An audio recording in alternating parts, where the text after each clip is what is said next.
Good afternoon to everyone on the occasion of International Tigers Day. We welcome you all to day two of virtual conference on wildlife forensics, its law and conservation, which is also a part of our legal design knowledge series. And I am thankful to our partners, Wildlife Conservation Trust, Govt University, GTN Art School, and Bioforensic Center, Italy.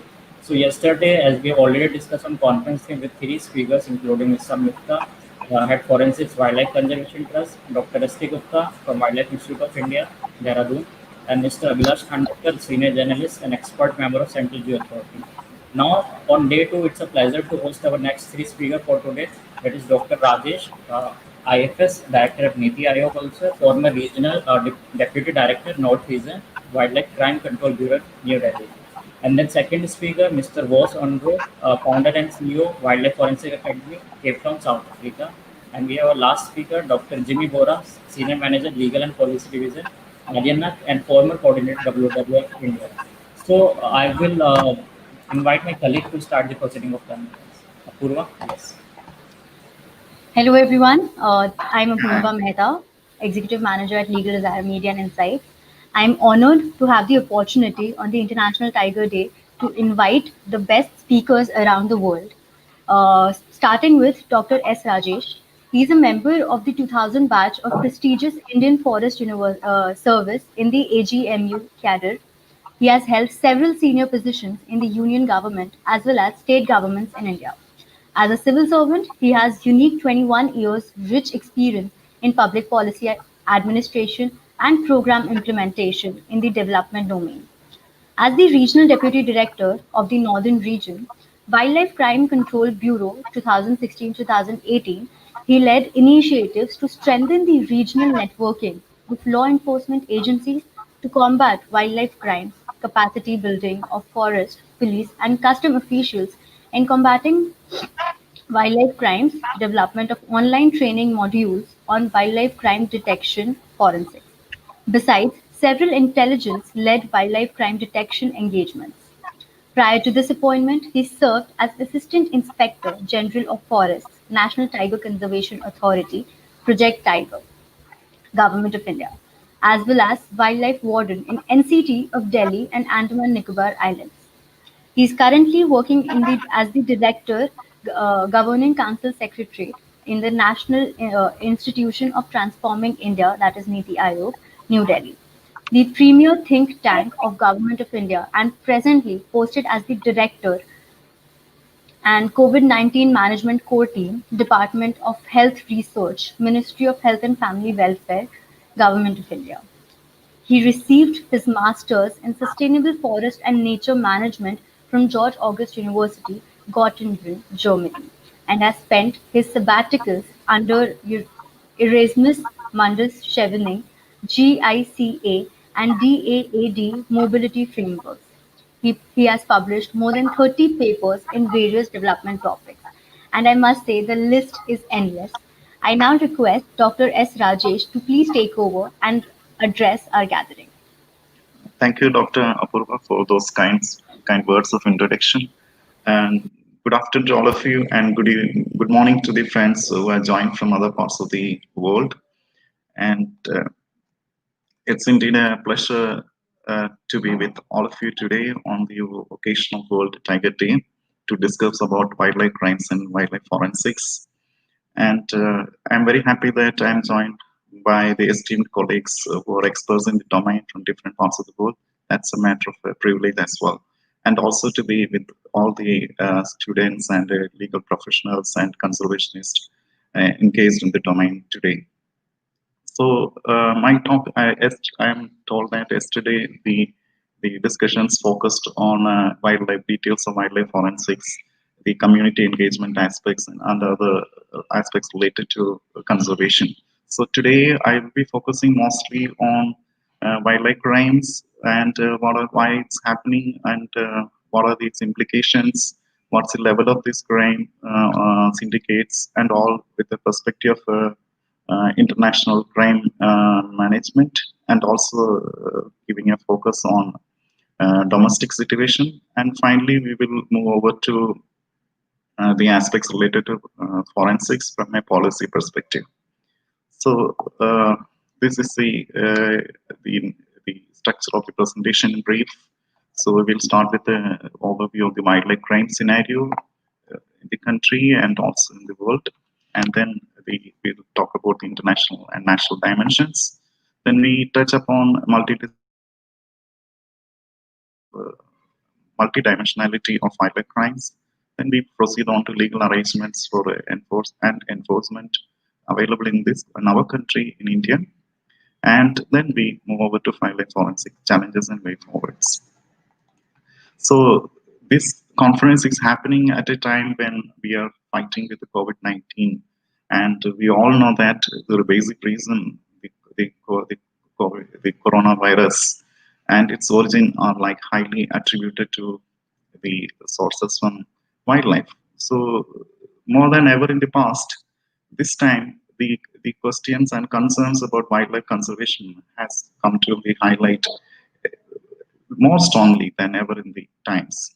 So this is the right opportunity to take this message forward and to collate our all abilities to fight wildlife crimes and to push our energies for conservation of wildlife and landscapes and all ecosystems to gain the best of the ecosystem services for our times and for the times of our generations. So now let's look at the dimension of the crime in as a syndicate or as an organized activity across the world. We can see different species are involved. It's not right like only tiger or it's not like only pangolin. It is all about a spectrum of species right from the bottom of sea to the top of the mountain. So that is the spectrum or rather the chain of species which are now found in the illegal wildlife trade.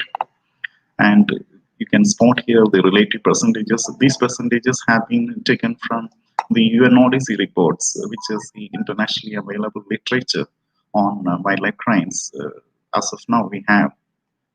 And if you look at the Caesars made across the countries as collated by UNODC, you can see the figures are going up and up.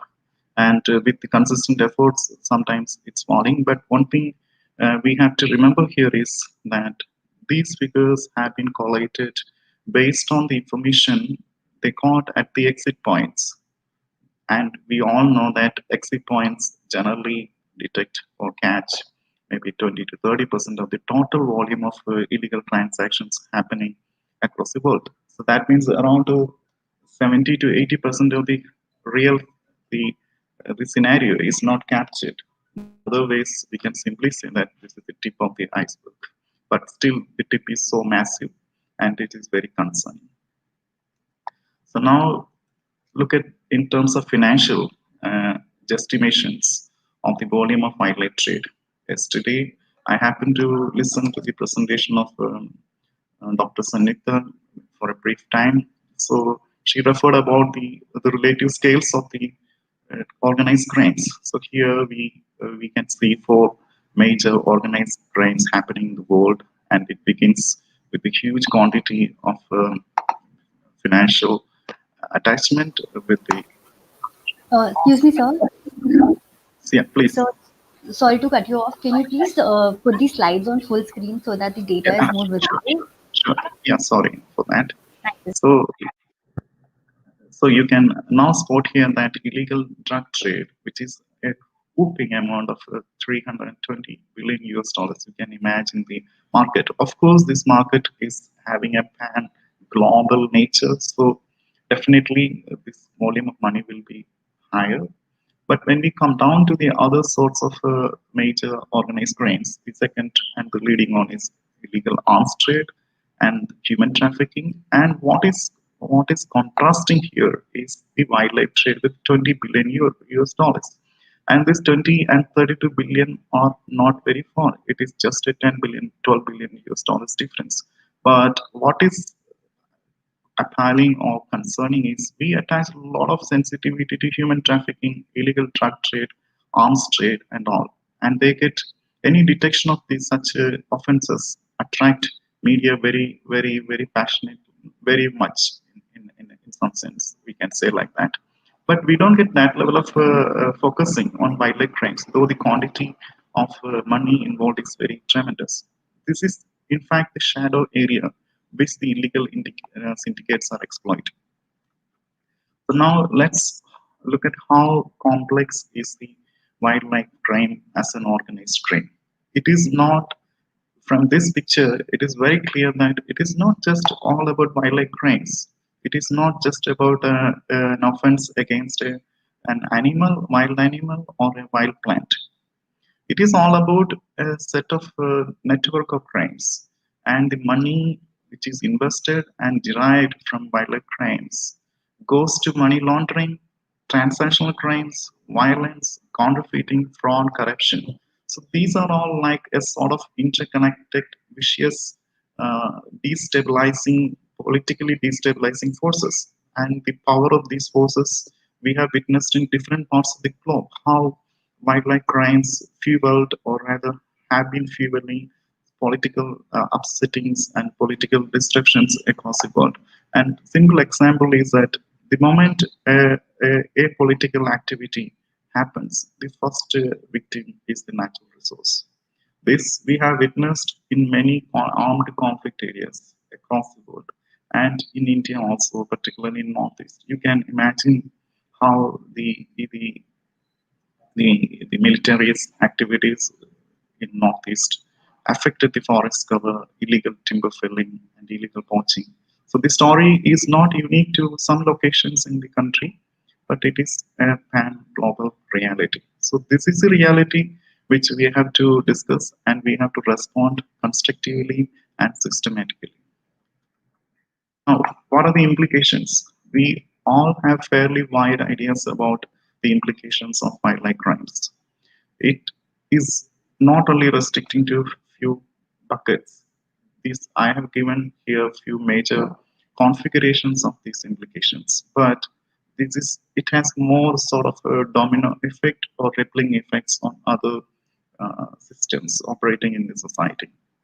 So, in simple words, we have ecological implications which are like visible with the conservation of tiger, because we know how the second wave of conservation for tiger in India picked up after the Sariska and Panna incidents, and how we realize the population. So this is one example.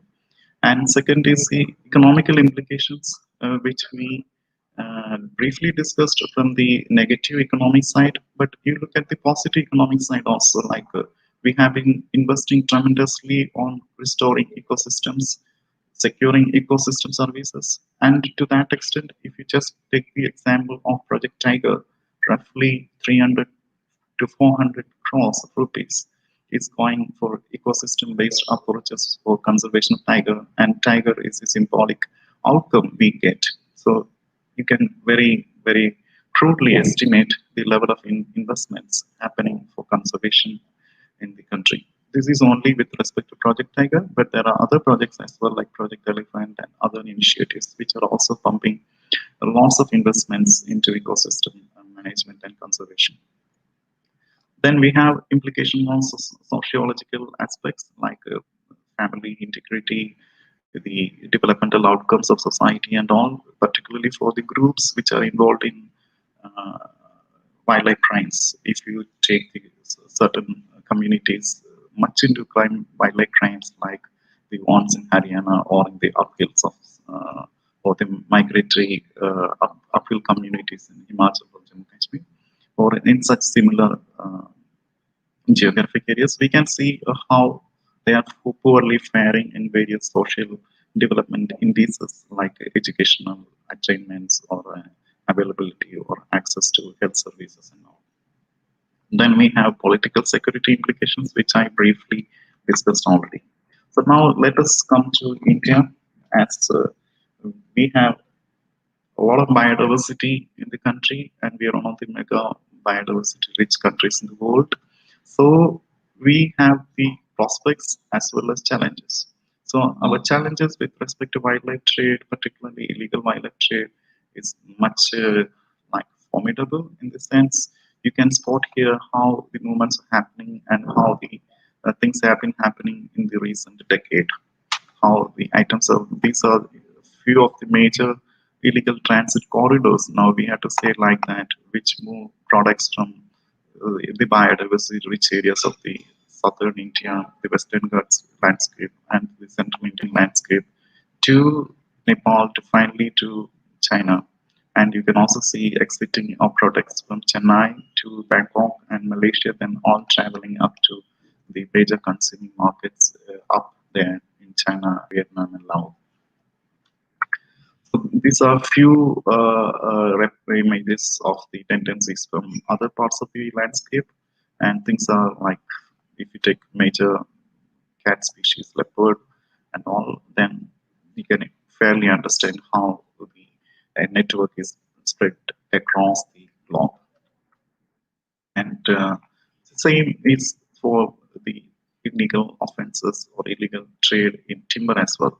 At this moment, the conference is focusing on wildlife, but in this legal sense, it includes some of the plants as well. So when we look at the paradigm of controlling illegal trade in wildlife, I think we should look at both together. And now about Rosewood, you can see the scenario in Rosewood, the countries from where it's originating and where it is flowing to, and you can see how complex the routes are. The routes are spread across continents and seas crossing such a huge and vast distances, even spotting down to different countries. Same for uh, elephant for reptile skins. And again, here there is a difference in the consumption pattern. This is mostly going to the fashion industry. So you can see the consumers are mostly located in well-off countries on the globe, and the transit routes are so complex. So now coming again back to the Indian landscape, you can see the major wildlife species which are falling victim to wildlife trade in India. So what is what is very remarkable here is that this list is from a mega species like tiger to a species found in the bottom of the sea like corals. So and the spectrum is so huge, and some of them are like a sort of story which we have been hearing, and in some cases the stories are like very we may not be very often hearing them. For instance, the corals, the shells, these are all very much in illegal trade, but the stories about corals and shells are not very much there upbeat in the discourse. We hear mostly and we attention mostly to the offenses against mega animals, maybe tiger, elephant, but thank calling nowadays, because of corona, it has come to limelight very much. So people are aware of corona, thank calling. So, but awareness levels about other products in trade are not very much there. Sorry. Now, if you look at the countries which are like source countries and consumer countries, here is a list of countries which are like source countries, which are rich in biodiversity, and they have a lot of fauna and floral wealth. And the consumer countries are mostly the least ones, and you can fairly discern that these are well-off countries. And now, slowly moving on to the complex domain of consumption of these products. Now, we already talked about the source, the transits. Now, ultimately, where these products land up, they land up into all these seven categories, more by and large, into jewelry, that is corals, fashion, that's all about skins, cosmetics, and perfumes, the musty, the seafood, the furniture, illegal timber trade, food and medicine. 70% of the medicines and food stuff is still based on wild sources, and pets, zoos, breeding. These are huge areas of trade. So now, to sum up this story, what is visible from the discourses happening is it's a lucrative global business, and what is demanding this, what is driving this business is all about the demand. So the point to control wildlife game is here. We have to we have to work on the demand side. And it is extremely widespread. We appreciated this fact in the Indian landscape, also in the global landscape. And you can see 6,000 plus different species of fauna have been seized. This is all about seizures only, and seizures are not covering more than like 20 to 30% in a safer way of estimation. And means we can fairly say that every country in the world there is a wildlife illegal trade link passing through. Now, coming again back to our country, positioning the focus on prevention. What source of legal resources are available? We have a set of instruments. I guess some of them have already been discussed yesterday in the meeting. So I'm not going to detail them out, but just to give a perspective that we have instruments as old as 1873, the Madras Wildlife Preservation Act, and the general provisions of Indian Penal Code, and to the newer provisions of Wildlife Protection Act, and going as latest as 2006 amendments creating Wildlife Crime Control Bureau and National Tiger Conservation Authority. So we have a robust response to a robust legal response to the challenge, and we are at it, and we are fairly successful about it also in a great way. So, how this enforcement of all these legal institutions work in the states and exit points? Here, what is unique is in our wildlife legal framework, Chief Wildlife Warden is the main authority responsible with taking cognizance and giving leadership for administration of wildlife in states and duties. And at exit points like seaports and airports and land ports, custom officials and regional deputy directors of Wildlife Control Bureau, they administer these provisions, particularly the provisions relating to Wildlife Protection Act. And in India, what is significant is we don't permit trade in CITES listed species in all ports. We do allow only with respect to certain ports which are just here, New Delhi, Mumbai, Chennai, Cochin, Tuticorin, Amritsar, Kolkata. So if somebody attempts to bring in or take out material from Indian landscape other than these ports, that is simply illegal. We can stop it, and the procedures are very simple, and we need to have a CITES compliance, and these compliances are given after inspection by regional deputy directors of wildlife preservation, who are the wildlife regional deputy directors as well, and based on a legal procurement certificate issued by the local forest authority. This is must for consideration for giving permission under CITES. And then in case of plants which are cultivated but falling under the category of CITES, a certificate of cultivation from the concerned state chief wildlife warden or a regional deputy director of wildlife preservation is needed. And coupling to the efforts at a national level, DRA, that is Revenue Intelligence, and Central Bureau of Investigations also assist in wildlife trade enforcement detection in our country. Now, just I will take 2 minutes to briefly give a reflection on the mandates and activities of Wildlife Crime Control Bureau, because this is the central organization at national level coordinating the, all aspects related to wildlife crime control in the country.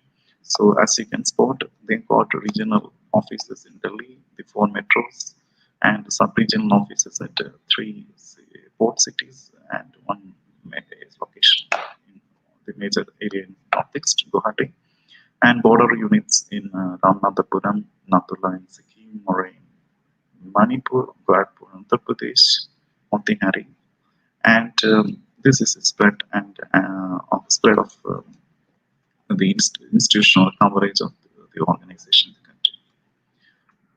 Now let's come to wildlife forensics, because we so far talked about the wildlife crimes, its context, implications, networks, and institutional arrangements. Now we turn to wildlife forensics. Of course, sorry for a short spelling mistake there. So, what is key to prosecution? Like an offense has happened, the all response to the wildlife offense travels through different stages, right from intelligence gathering to conviction. So until from this From detection to conviction, the wildlife crimes travel through lots of stages, and ultimate success of or the outcome of conviction is greatly decided by the sort of quality and the systematicity of the processes involved in the evidence collection, preservation, identification, processing, and reporting. So, wildlife forensics plays a very pivotal role in securing successful response to a wildlife crime. So, in some sense, it's not only very narrowed down to the criminal aspects of dealing with wildlife crime, but it has aspects beyond that, like addressing the questions on species migration or geographic origins and identity and age of samples in case of discovery or rediscovery of evidences. Now, since yesterday we had sessions focusing particularly on wildlife forensics and details and technologies. So I decided not to test those areas. Rather, I thought I will share with you from my experience what I felt as challenges mostly with wildlife forensics in its practicing and its consumer as a, and its consumer. So first challenge is huge variety of species. We already discussed more than 6,000 species are already there in the network, illegal wildlife network. So developing protocols, forensic protocols for each one of them is like humongous Himalayan task, no doubt about it. Then there are always gaps in evidence collection. This point was also precisely discussed in the presentation of Dr. Sangeeta yesterday. So then maintaining chain of custody and custody security. This is another huge area where we fail very terribly, like we detect offenses. Thereafter, the chain of custody goes a toss because many of the people who handle with evidence are not that trained or sensitivity is not that enough to secure the evidence and its quality. So we often have problems with chain of custody and we lose forensic insights because of that. Then we have shown a huge shortage in trained forensic HR. Now the forensic wildlife forensic capability is located to certain parts of the country, and the expert organizations are very few. So every time the investigating agency has to fall back to those organizations or institutions. So this creates a problem of burden both for the institute as well as for the prosecution agency. So we needed more trained forensic HR, and that HR could be available for different parts of the country. And forensic framework integrity is a quality concern which we need to work out. And we also have the problem of taxonomically verified reference material. So this is a major area which many of the forensic institutes perhaps have to work because in few areas like Wildlife Institute of India, we have risk response repository, but their workload is also very high. But then we need to have such equivalent situations existing in another wildlife forensic facilities in the country in terms of taxonomically verified reference material. Then there are, of course, gaps in skills, knowledge, capacity at field level, gaps in application of new techniques for collection and preservation of evidence, gaps in inclusive action, particularly from the community inclusion perspective, as well as from the perspective of interagency coordination. Then there's a lack of teams for wildlife forensics. For instance, if you compare with a human crime, the police comes to picture, preserves the scene, and then the forensic expert comes and collects the evidence. But in the case of wildlife crimes, that's not the scenario. There's no forensic team to come. Of course, they may come in very sensitive cases, but there is no such sort of dedicated team available at the disposal of district forest authorities to immediately take recourse to. So now, some of the way forwards we can probably discuss, debate, and come out with some solutions or way forwards for future actions. I list a few of them. Maybe some of them must have been already discussed. If that's the case, kindly ignore them. Otherwise, I would like to focus that to emphasize that we should have forest state-wise forensic laboratories. We have initiated this when I was in Wildlife Crime Bureau, and this initiative is still happening, and some states have set up this. And capacity augmentation is a serious matter where we need to really come up with the levels to respond to the offenses. Then there's an issue related to species identification database. This perhaps an action which we can much faster do with the existing technology, particularly IoTs and artificial intelligence. And we need to focus now on digital forensics and cyber forensics. These two are, of course, not very much connected, but then digital forensics is all about the detection and application of data science and for detecting the trails. But in case of cyber forensics, is mostly on the investigations into illegal trade happening in the internet domain.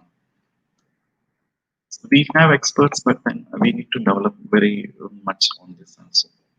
Then, and another concern is standardization of laboratories and quality auditing and certification. This is one problem, and we sometimes experience problems under the CITES regime because sometimes the importing country uh, questions the validations done in the exporting country. So then this point becomes a very relevant input there. Unless we have standardization labs and quality auditing, we, our they may have some implications on the quality of arguments we put forward. Then we have a lot of research happened in the domain, but translating into practical action is a gap. So also there's a gaps around communications, awareness raising, and stakeholder involvement. So this point was briefly discussed yesterday. So what we can think of is towards a forensic network in the country, though it is shaping up in a gradual way, but we can strengthen and hasten the process.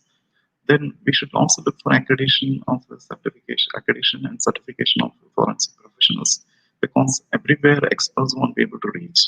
And now we have tremendous pool of trained forensic personnel in the country, so they can give given specializations and accreditations and certification by certain certifying agencies designated to engage into wildlife forensics in collaboration with the wildlife authorities.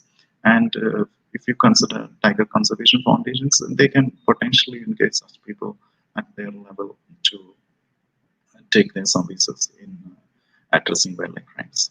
Then we should think about public-private partnerships also into this domain, so that we can foster research and innovations in wildlife forensics.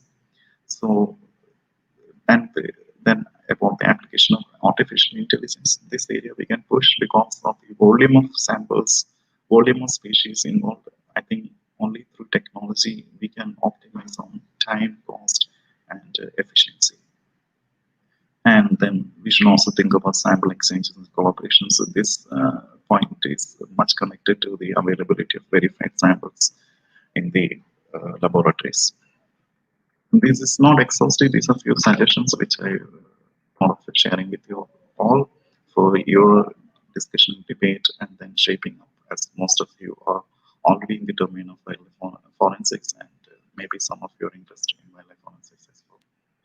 So just as a conclusion, I would like to state that though wildlife forensics has been a sort of a new domain emerging in many landscapes across the world, uh, but in the context of India and many countries, we have made sufficient, much advancements, though we have tremendous scope to further advance and standardize the protocols.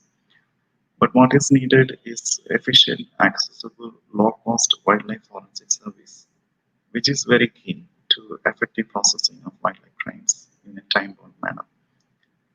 And this tool is already applied in development of strategies for wildlife conservation, but it is going to help in, in delineation and development of conservation strategies at landscape level in a great way.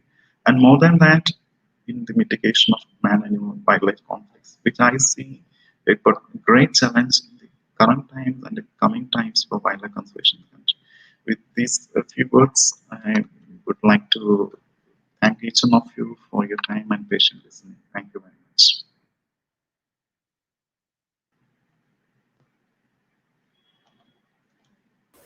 Thank you so much, sir, uh, interesting speech. So I would like to ask you that can you give us some insights over the time when you were in the Wildlife Crime Control Bureau? I mean, what kind of cases did you get, and how did you combat them? How did the department look after that? Yeah, so the question is interesting, of course, but the answers So you have muted. Yeah. yeah, so the question is quite interesting, but the scenarios and context are quite challenging. What I can suggest is like we had, and I can share the exact details because of the confidentiality of the things, but I can indicate roughly that we had a situation when something in the site is went to a country A, and then the country A objected to that, and then we had references back from country A to our country B. So then we had to investigate the validation process, and we found that laboratory conditions are not that very much robust. So it was like a little bit challenging situation. So that is all about the that's all pointing towards like standardization and the quality maintenance of laboratory. That is one side. Second side, when it comes to wildlife offenses, what happens when offense comes? The people even today also people just go and do a sort of scoop and run approach. They just pick up the animal, they will just take to court or whatever. But that's not the way. You have to preserve the scene of crime. You have to get this person, the scene investigated by a forensic expert, do it systematically. Those things are happening. But what I could share otherwise is that there is a great deal of difference made when the prosecutors, the judge, and the forest officials and wildlife forensic experts and communities work together. This has been a very positive experience because in Delhi it was quite surprising that we have been receiving around 70% conviction. Even that is like quite unbelievable, even for us, because in Andaman the conviction rates are different, in many states are different. But in Delhi, what is unique is we got a dedicated court for wildlife crimes and a dedicated team of experts in wildlife bureau and great level of support from wildlife Institute of India. So these all like factoring in to respond effectively to crimes. Of course, stories are varied and it is very challenging also. Like in many cases, the products go beyond recognition because it's not like human forensics where you get to know only one species and the more or less intactness. But here the seized material could be already cooked or it might be disintegrated. It's all very challenging. That way, the challenge before a human forensic expert and a wildlife forensic expert is so wide, very complex. Thank you. Thank you, sir. So, according to you, what is the main cause behind the recent surge in wildlife crime? See, the cause is already very visible. It is all about demand. The demand is the reason. So we all have to respond to the wildlife crimes by consciously choosing our decisions to consume resources. So it could be like a person buying a peacock feather in the streets, but we don't know whether the peacock feather came through natural shedding of the feather or it was like forcefully pulled out or it was taken out of the bird by killing it. We don't know. So unless we come to develop that level of sensitivity, we can't respond to that. So it like many people buy birds during many Hindu festivals. We don't know whether these birds are caught. For many birds like owls, it's we're sure that they are caught and it's simply illegal. But we have to educate our minds, our people, our family members, our society. It's simply illegal and we should not do it. So even a small action like no, I will not buy an owl during festival will make a great deal of difference, because ultimately the person who catches the bird or a wildlife and who sells, they earn differently. The person catching will get maybe 1 rupee or a 10 rupee. Like for instance, I can take the example of a turtle. The turtles, when they are caught in a place in northern India, they get only $1 or less than that per turtle. But then when the same turtle perhaps lands in a, in a hotel or a five-star hotel or a restaurant in Thailand or with uh, law, then the cost per turtle is around 6,000. So that level of 6,000 rupees. So Mhm. that level of enhancement is happening, and that difference is not going to the actual person who is catching it. So we cannot simply say that wildlife offense is happening because for livelihood. Of course, in small percentage, it may be happening for livelihood, but that percentage is very minuscule, and 95, 99% of the crimes are happening for consumption, and these consumptions are decided by the demand and choices made by those who can afford. So the decision is with people who can afford. Look around all of us and see whether any wildlife product is there. Then just take a decision. I will not support this. That is the beginning of response to wildlife crimes, because it's so wide and complex. Right, Okay. sir. So, after 2018 survey, where Maharashtra stood second in the wildlife crime in India, they have put up a wildlife cyber cell where interstate cases of poaching have been tracked down. And we have seen that they have also taken initiatives by taking strict vigilance and coordination between the state forest departments. Do Yes. you feel by putting such stringent penalty on such acts will help us handling the situation better? It is a state matter. I think we should not be commenting it, because wildlife is concurrently subject. So the state has its own powers. So maybe we should understand the context than making like a statement on it. So, All right. Thank you so much, sir, for well, coming here and giving us this information. It was yeah, great having you and listening to you. yeah, wonderful talking to all of you, listening to you, being part of this event. Thank you so much. Thank you. Uh, Moving on, we have our speaker number two, Mr. Andro was, who was born on September 19th, 1960. He is the founder and CEO of the Wildlife Forensic Academy in Cape Town, South Africa. He has completed his formal education in Policy and Society from Rotterdam University of Applied Sciences and in Forensic Science from the University of Leuven in Belgium.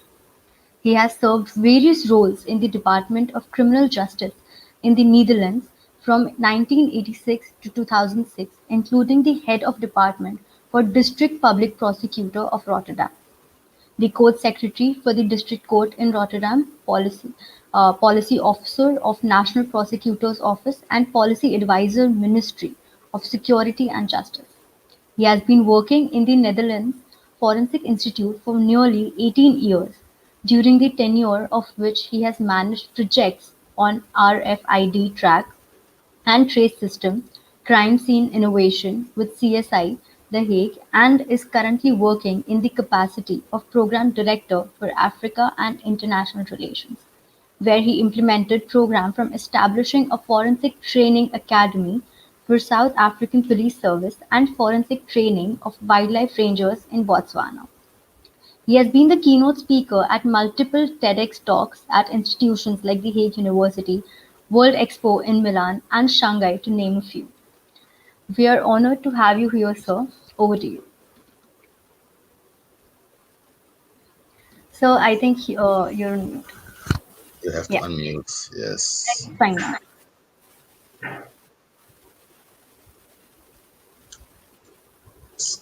Do you hear me? Yes, sir. Okay. Good day, everyone. From which time zone you are in the world. I would like to tell you a story. Actually, it's not a lecture. It's a story where what started about 10 years ago when I was a program director at Netherlands Forensic Institute. And yeah, and I would tell you how I came up in wildlife forensics, what I've learned in the institute in human crime scenes, and what we are doing now in South Africa to bring wildlife forensics training on the wildlife crime scene to the next level. Okay, can I get my first slide?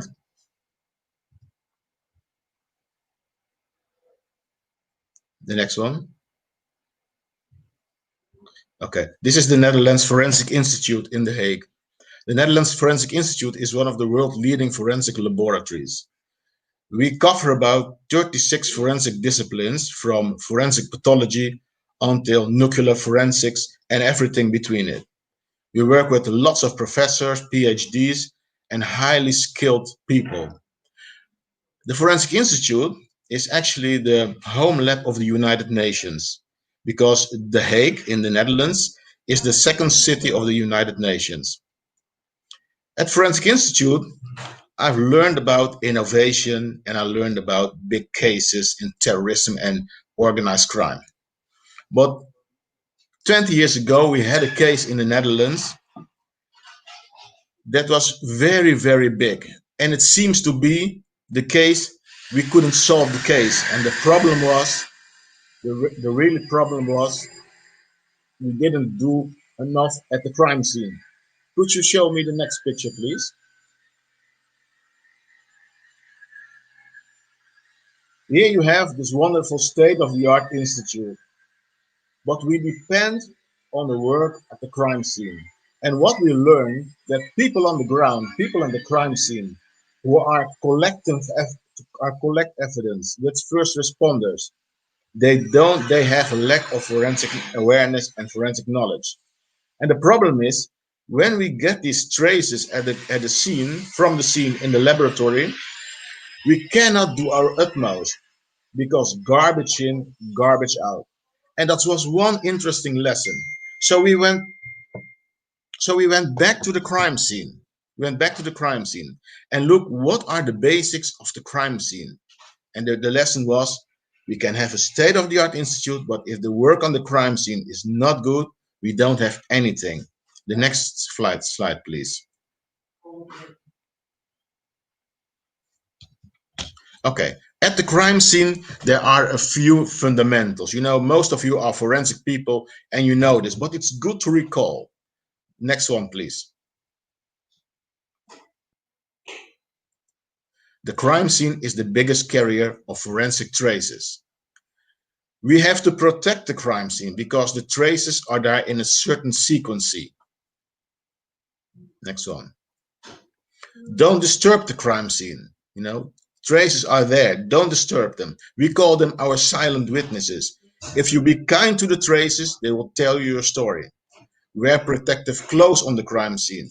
You know, don't contaminate it. Don't drop your own DNA at the crime scene. Next one. Don't contaminate, like I said. Then the next one. So it's very, very good to go, because the crime scene is the biggest carrier of forensic traces. It happens there. If you find the traces, you can reconstruct what happened. Back to the criminalist triangle. This is a criminalist triangle and exists of three elements: the crime scene on itself, the suspect, and the victim. And the next one, and only the traces on the crime scene can connect the victim, the suspect, to the crime scene. That's the importance of the crime scene and crime scene investigation, the traces, because they are your silent witness. The next one, please.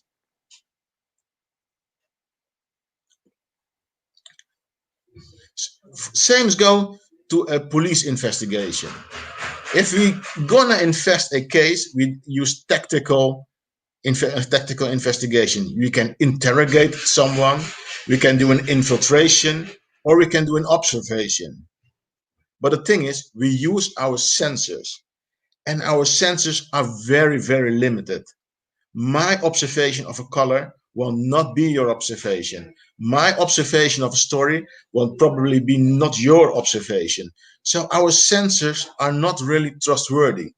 So if you go to court with only tactical investigation, you have not objective information, you have soft information, and you have a very soft case in court. The next slide, please. And what we say, policing is getting more and more technology driven. We have at the end our institute 36 forensic disciplines. It's all based of scientific evidence, and the result will be 36. The result will be a hard court in case. We have all these accreditations. We have to deliver scientific based knowledge. The next one, please. The next, yeah. Okay. So we were very, very focusing on the crime scene to be a better job. But because of the fact that we have digitalized our life, we can do more than alone the crime scene. Actually, we want to prevent that there is a crime scene. So if you look at myself, all of my financial information is in data. All of my number and my cell phone information is in data. The pictures in my cell phone are in data.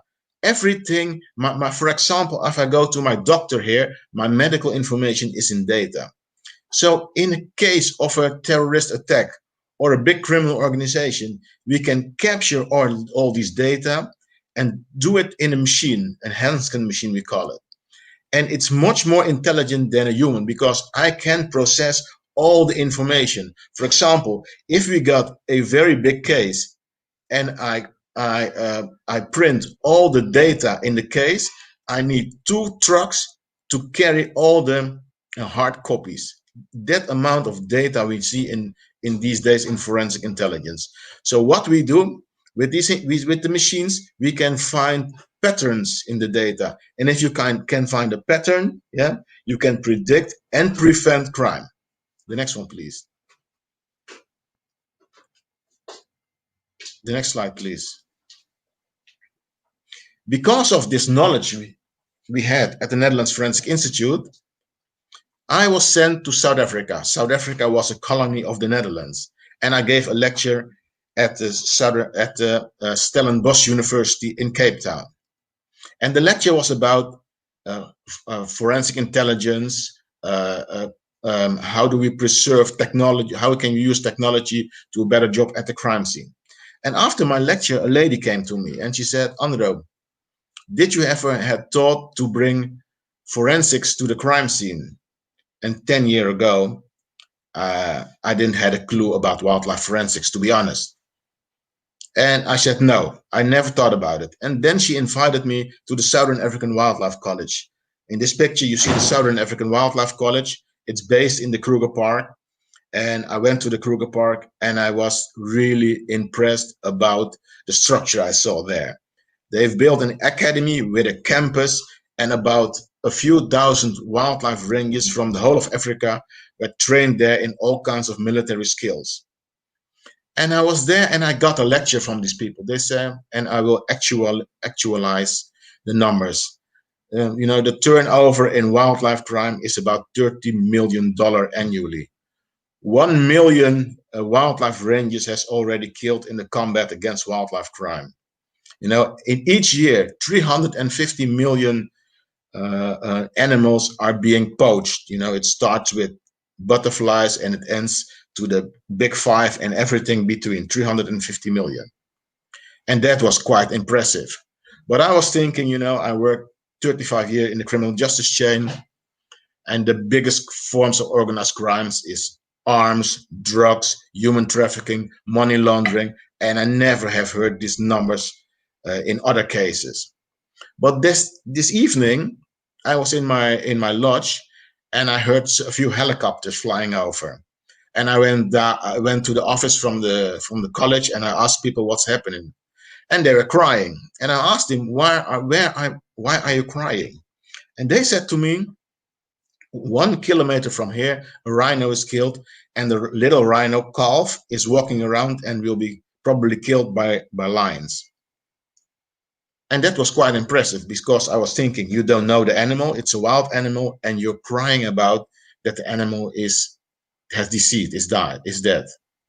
The next morning, the police came and we went to the crime scene. And actually they didn't see it as a crime scene. They only saw a dead animal.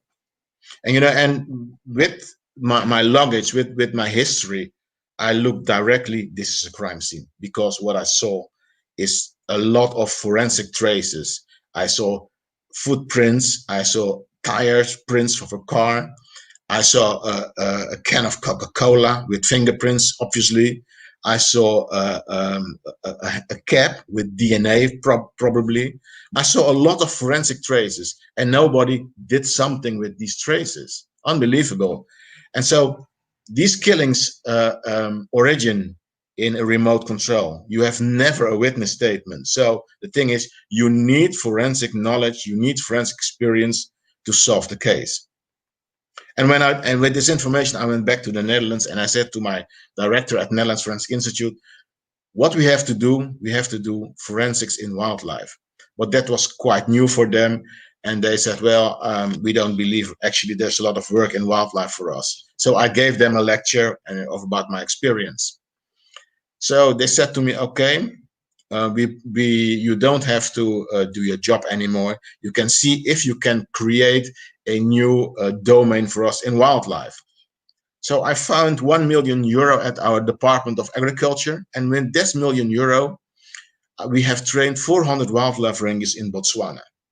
And that was quite a success because the minister of Botswana said to us, well, because of the fact that you give our wildlife training, this forensic training, we were able to solve lots of cases. And with that data, I went to the European Commission and the United Nations. And I said to them, well, you want to do something. And if you read all the documents of the United Nations, they every time stress we have to do more on wildlife forensics, but there are no facilities. So I proposed to them what we have to do in Africa. We have to build an academy, a wildlife forensic academy, to train wildlife rangers, park managers, veterinarians, all these people who come at a wildlife crime scene, have a lack of forensic knowledge, destroy all the traces. And by the way, there's another problem at the crime scene. All these people at the crime scene who have a lack of forensic knowledge has as well a lack of zoonosis. They touch the animal, not have any awareness of diseases that can go over from a human to man. So they say, well, that's quite a good, interesting idea, Andro. So the European Commission gave us a grant of €6 million. And for the €6 million, we could build this academy. And as you can understand, in this big organization, to implement a new thing about a new domain for €6 million, it's a lot of fuss, and the project stopped. But because of this idea that I had to build the academy, and it was my baby, well, I said, then I do it alone. So I went back to business people in the Netherlands, and I gave lectures about wildlife crime and the idea of the academy. And again, I found €1 million to start to build the Wildlife Forensic Academy, but now in a private organization. Can I go to the next slide, please?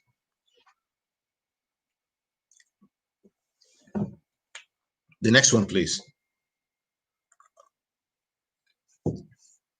So here is a picture of a rhino killed. And what is the modus operandi? How do these guys in Africa, this poacher, how do they handle it? Well, most of these poachers come from Mozambique, and the Mozambique border goes to the Kruger Park. These guys across the border, and then they occur with the first danger they have, because they are lions and they are man eaters, because these lions know that these rangers cross the border. So when these rangers, these poachers have crossed the border, they go to rangers, corrupt rangers, and these corrupt rangers, they say them where the rhinos are in the Kruger Park. Then the poachers go further in the Kruger Park, and they wait until the full moon is there. And when it's full moon, they kill a rhino, they take the horn, and they go back.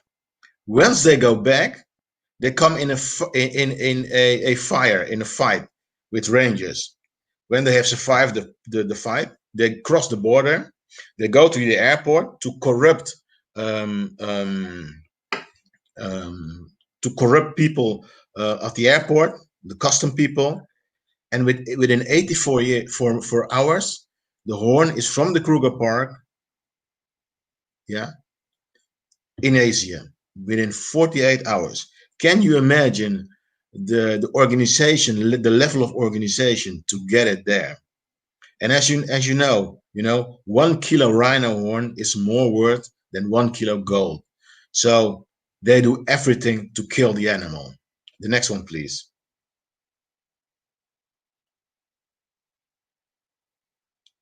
So these are the traces you found on a wildlife crime scene.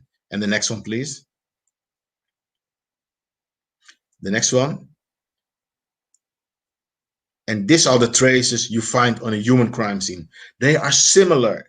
They are similar. So with the knowledge we have to solve human crime scenes, we can solve wildlife crime scenes. The next, please. The next one.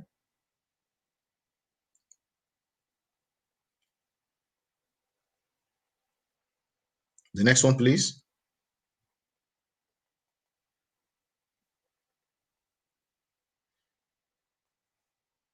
Okay. So the idea is to start a wildlife forensic academy in Africa. And we just don't want to start just a small academy. We want to institutionalize wildlife crime. And it's not that we want to do something on our own. We want to create a platform and invite all the wildlife organizations, because training, knowledge is the only way that we can solve wildlife. We have to make a platform to mobilize our knowledge. The next one, please. And when I started with the first ideas to build this academy, I get connected from someone, from a professor from the University of Florida, and he said, "Well, we had actually the same idea to build a facility in Africa to mobilize knowledge, but we never succeed with it. Can we cooperate?" So now we are cooperating with the University of Florida. But you can imagine, if you build a state-of-the-art training academy, rangers, police officers, custom managers, they won't have the money to pay the quite expensive courses. So I came up with a business model, to make it affordable. And what we do, there are lots of universities around the world to give conservation, ecology, wildlife management, veterinary studies. All these students love to go to Africa for the study abroad program. But there was no forensic study abroad program. You won't find it in Africa. So what we have done, we have created programs, study abroad programs for international students. These students sign up and they can get a training in our academy. And with the fundings, with the earnings of this training, we can train at low cost wildlife rangers, wildlife veterinarians, police officers, and custom people.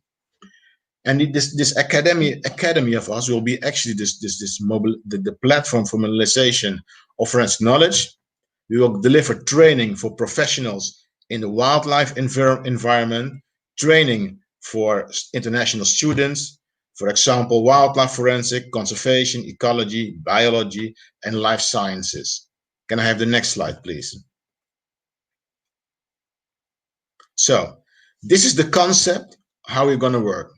We have first classical theoretical training for our students. Then we're working with virtual reality, with the Oculus, to bring them in new environment, in an environment you won't come in usually, but we can create it in virtual reality. And then we have a practical field training.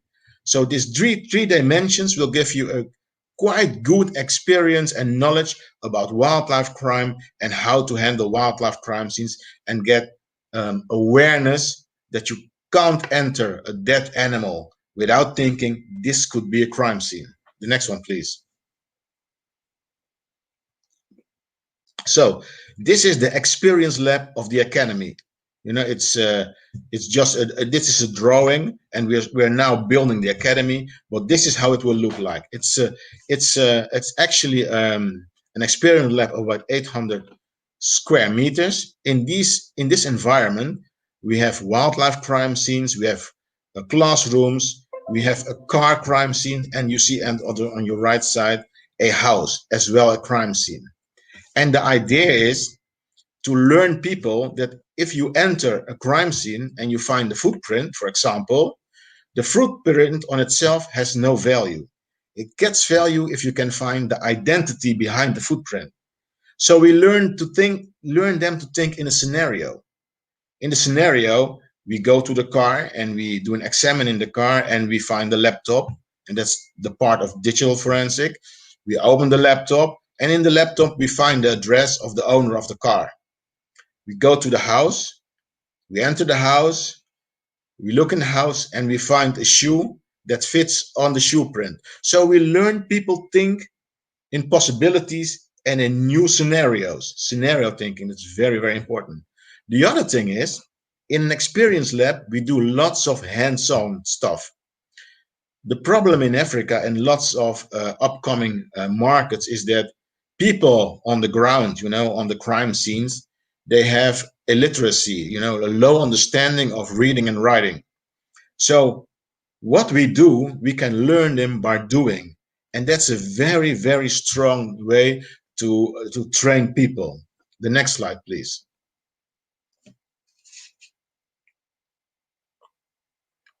Okay, if we zoom into the academy, you see the house I was talking about. You see there, you see in the middle the crime scene.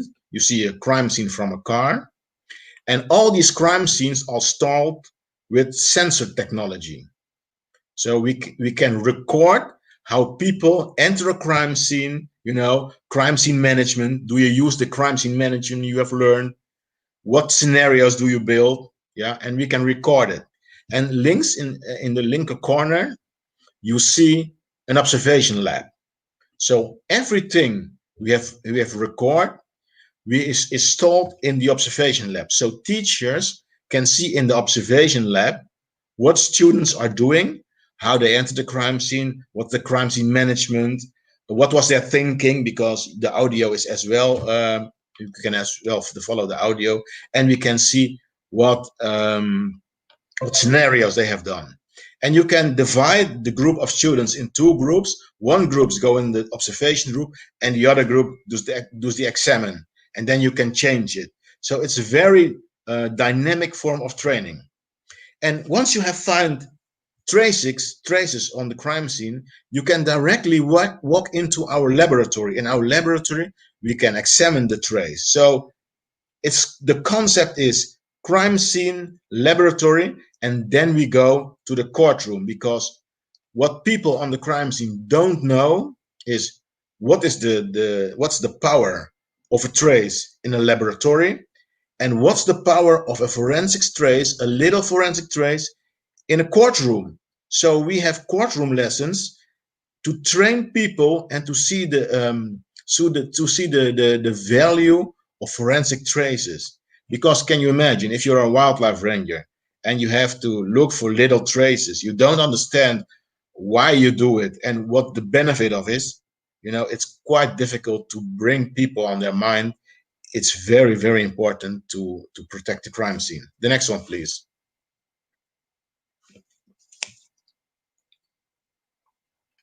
So this is a more detailed picture of the observation room. You see on your left-hand side upstairs, you see there the crime scene. Then you see the monitors in the lectures in the observation room, and that's how we're gonna. That's the concept that we have created to train people on a very, very active way. And it's fun. People only learn when they have fun. You know, you can walk through all these crime scenes. You can go to the lab. You can go to the observation room. You can change. The scenarios, and we have as well outdoor crime scenes. You can go outdoor and to do it. The next one.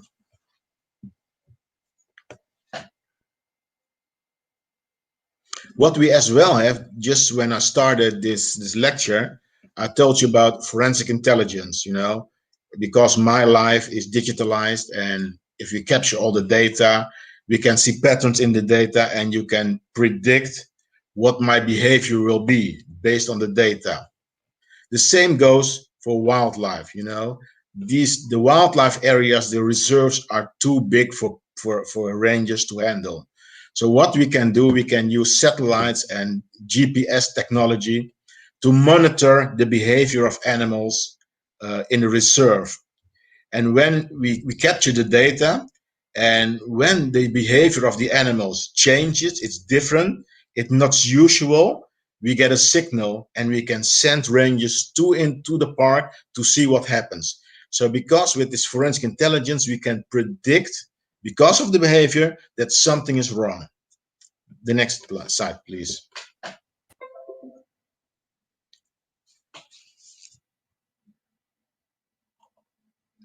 This is to zoom in the forensic intelligence. On your right hand side, you see Professor Lucas Noldens. He's a professor of one of the universities in the Netherlands. He is in the board of our academy, and with him we are exploring and working on forensic intelligence in wildlife, the behavior of the animal, and what does it mean in terms of poaching. The next one, please. Okay, our academy is based in the Western Cape of South Africa, a beautiful environment for wildlife. You have marine wildlife, and you have as well wildlife on land. And what we as well provide in our academy is underwater crime scenes. You know, here in the Netherlands, when we have a big case and the car gets in the water and there are people in the car, we go with divers and we do the underwater crime scene investigation, and that's quite a niche experience. You know, just a limited amount of people know how to use a drone underwater to capture all the data, to take traces, etc. But in wildlife, you have this damage of these beautiful coral reefs, and you have this abalone poaching. So wildlife forensic diving is a new element in what we're going to provide in training lessons we provide. The next one, please.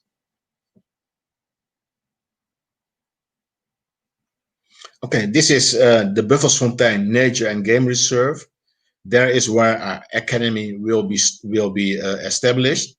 In the middle, you see quite a big lodge. That's our students' lodge, and the student lodge is in the middle of the reserve, and it's, you know, surrounded by all kinds of wildlife. So if you look, you walk out of the lodge, you between the wildlife, and 150 meters further of the lodge, we are now establishing the academy. So it's in the middle of wildlife. We do excursions with our students, bring them around. We walk through wildlife, and etc. etc. We have a very various training proposal for the students. The next one, please.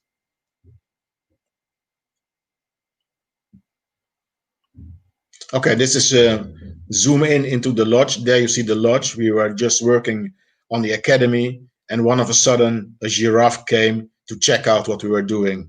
Beautiful animal, you know, just working there and see all these beautiful animals, knowing that that we can teach students how to handle a crime scene, how to use forensic intelligence to prevent the killing of these wonderful animals. The next one, please.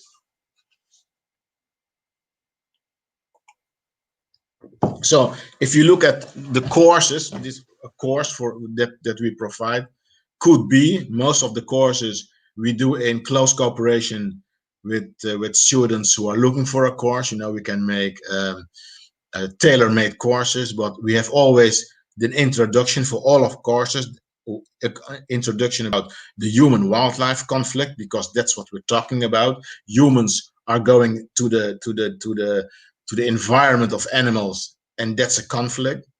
We give a lecture about wildlife poaching, poaching on land, poaching, marine poaching, wildlife trafficking. What's wildlife trafficking, and what's the trade, and what are the risks there? And we go into the awareness, the awareness that on a wildlife crime scene, you have two big awareness things: forensic awareness and zoonosis awareness. Then we teach them about the rule of law. How does the criminal justice chain work? The chain of custody. Then we go into forensic science, the role of forensic science, forensic awareness, preservation of the crime scene, detection and collection, forensic photography, digital forensic, laboratory training, courthouse training, the follow the money training, forensic intelligence. And then we have as well some classes about wildlife handling. You're a ranger, or you work at customs, or you're a park manager. You find a wildlife crime scene. The animal is wounded. How do you handle the animal? What's its autonomy? Injured animal handling, forensic pathology. So you get some more skills. And then we have also as well the hands-on training in the experience lab. Do build scenarios. How do you behave on a crime scene? Virtual reality crime scene training. That's the offer that we have. The next slide, please.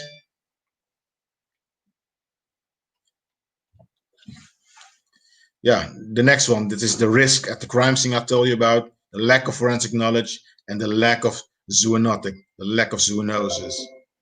The next one, please. Okay, this is as well an invitation for all the students around the world.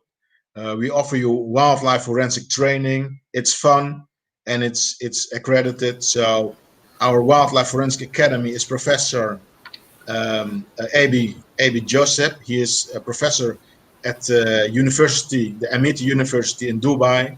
You can connect him if you would like to participate with us. You can connect myself, but we're open for relations. Thank you for your attention. Thank you, sir. So, according to you, what is the wildlife crime scenario in South Africa as compared to the global scenario? Well, actually, in Africa, the wildlife crime scene, wildlife is the biggest asset from Africa. 100,000 of people find a job in the tourist sector. So a wildlife crime scene means directly, if these animals are being killed, you get an enormous economical crisis. Other parts of the world, we want to, you want to save animals. But in Africa, it's as well directly connected to a really big economical problem. All right. Tarun Verma asks that how successful injecting the color dye in rhino horn have had declined into their poaching. What's your opinion on the artificial rhino horn which are being developed? Yeah. Well, what I have learned is that this horn has a connection with the relation from the animal between a group of other rhinos. If you take the horn of a rhino, it loses his status in the group. And if you can jack the horn, and I am not a biologist, so I'm just a forensic guy. But what I've learned is if you anesthete the animal, it gets frustrated, it gets stressed, and you can kill it. And what I've as well learned, if you inject poison or colors in the horn, it will get in the blood of the animal. So the best option is to take the horn off. And though we've just experienced, and although you take the horn off and a little piece of horn stays in the body of the animal, they still kill the animal for the little piece of horn. All right. And yeah, The next question is that the main issue the investigators of wildlife crime faces is the inability to accurately identify the species and origin of the wildlife article they seize from the criminals. So, can you suggest some actions or parameters which the wildlife forensic labs can help in this light of the issue? okay. So actually, the question is they more knowledge about the law and the legal aspects of wildlife crime. That's actually the question. In a way, yes, sir. Yeah. Okay. What we do, we invite all kinds of lectures from out of the domain, lecturers. So we have lecturers to tell us about the poaching and the trafficking, but we have as well lecturers depending on the demand, or it's tailor made from the jurisdictional side to tell them about the laws there are in wildlife in Africa. Probably will be different than in India, but okay.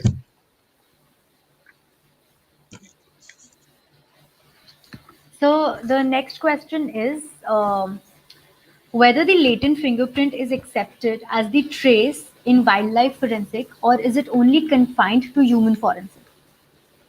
No, actually, the wildlife print is just the same print as in a human crime scene. We won't find a fingerprint from an elephant.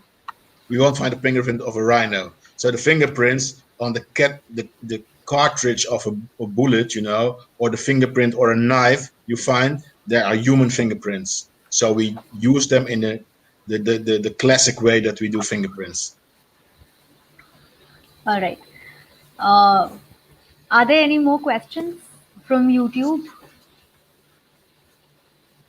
Okay. Wildlife disease investigation. How important do you think it is to train and empower state level institutes? And is there a need to decentralize resources and expertise for ground level investigation? Yeah. Yeah, we have all experienced what COVID can do. We are quite afraid that terrorist attacks would be occur because they have now learned what the effect of biological warfare is. It's terrible. It's okay. So there is a very, very big need to train custom people on the ground about one, wildlife forensics, and two, zoonotic awareness. You know, that's topic number one. In former days, it's so sad all these animals are killing, but now our economy is going on. So they stress it enormous to go forward and stop these diseases.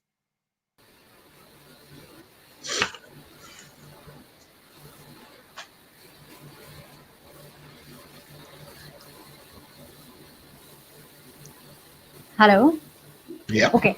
So the next question is, can we introduce unique identity cards to all Schedule 1 animals with their biometric? How we can use nose prints, tongue prints, and telescopy along with entomology? Well, I'm not a specialist in this domain. I can tell you a story, but I'm not sure it would be quite well. So I would like to bring it to our entomologists from our academy and give the answer to you. So excuse me for that. All right. Thank you, sir. Thank you so much for this insightful talk. And I'm sure there were a lot of questions that people had. But due to the lack of time, we are just sticking to these questions. Thank you, Thank sir. you. Thank you so much for the opportunity. Have a good day. You too. Moving on, we have our third speaker for the day, Mr. Jimmy Borah. He is an experienced leader and strong consulting professional with a demonstrated history of working in the non-profit organization management industry.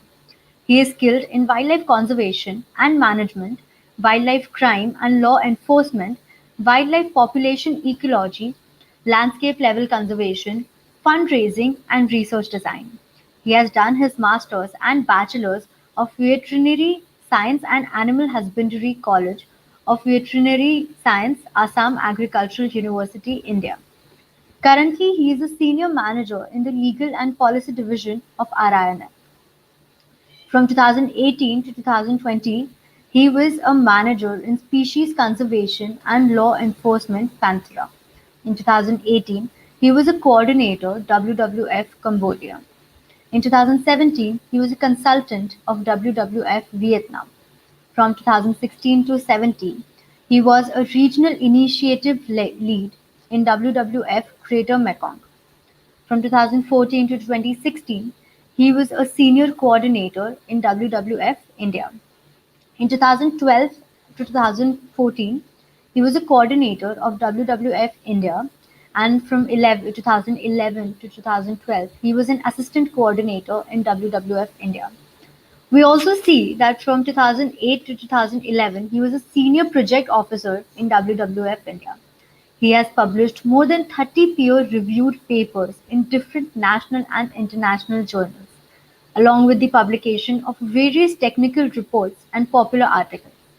He has successfully collaborated with the government authorities in different countries to achieve organizational objectives and goals to the best of his capabilities. He has memberships in IUCN Connectivity Conservation Specialist Group, IUCN WCPA Transboundary Conservation Specialist Group, Fishing Cat Specialist Group. Welcome, sir. We're honored to have you here. Over to you. Yeah, thank you, Apurva. Thanks a lot for the quick introduction. I hope I'm audible. Yes, sir. Okay, great. So I should thank Legal Desire, WCT, and all the other partners who was collaborating on this international virtual conference on wildlife forensics, its laws and conservations. I think Dr. Rajesh has already spoken intensively on wildlife trade, and Mr. Andro has already spoken intensively on use of forensic in the wildlife. So that makes my job quite easier.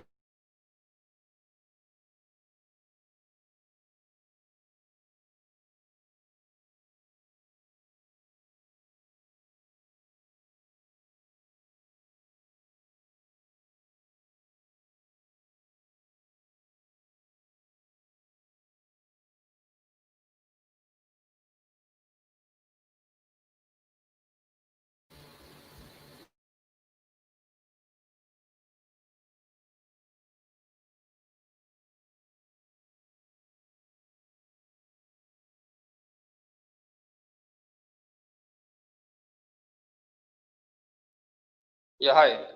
I think I lost the connection for some time. Yes, sir. You're now audible. Okay, sorry. Yeah, sorry. So I will quickly go through the wildlife forensic and its importance in wildlife management and wildlife crime in terms of common man perspective. So let me know if you can see my slides. Is this audible? Is it like, can you view it? No, sir. The slides are not visible yet.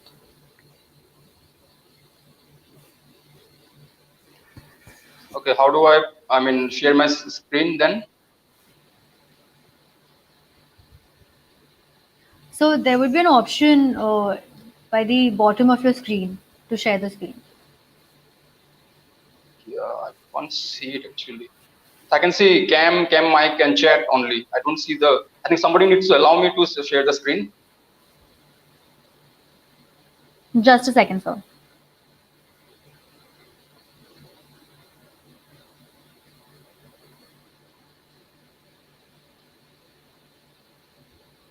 So, are you using the mobile? Yes. So, through mobile, it wouldn't be possible to share your screen. You Okay. can shift to laptop or PC, maybe. Okay. Would it be possible if I give the slides to you quickly? Sorry, sir. Would it be possible to share the slides if I give it to you? Yes, sir. You can send it over to Mr. Anuj. Asim. Asim. I'm sending it to Asim. Yeah, okay.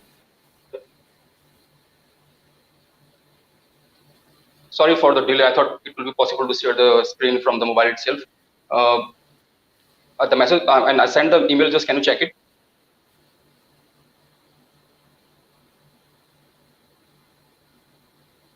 Just a second, sir.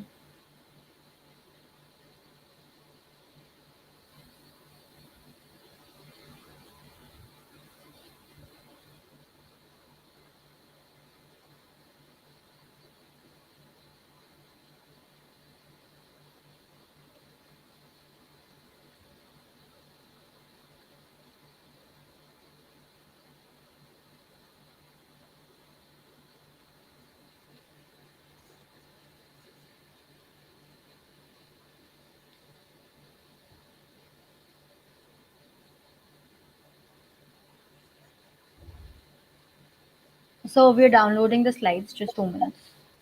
Okay, sure, no problem.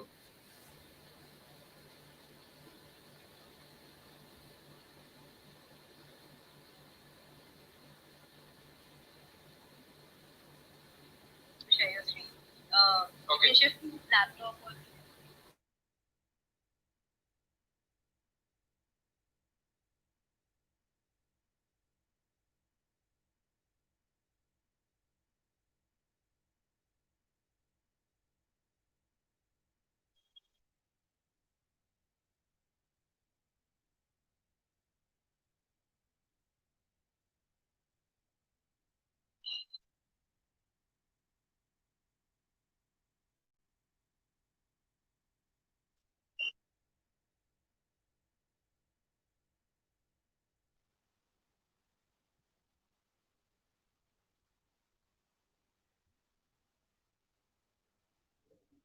Yep, that's the one.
Yeah. Sh- Hello. you can continue, sir. Okay, great. Thanks. Thanks. Sorry for the technical glitch. I thought it will run from the mobile itself, but unfortunately it did not. So yeah. So I will be speaking today on disrupting the wildlife crime using some of the forensic approaches. And as I mentioned earlier, I will take you through the perspective of a common man when they work in the field and how forensic can help in disrupting issues of wildlife crime as such.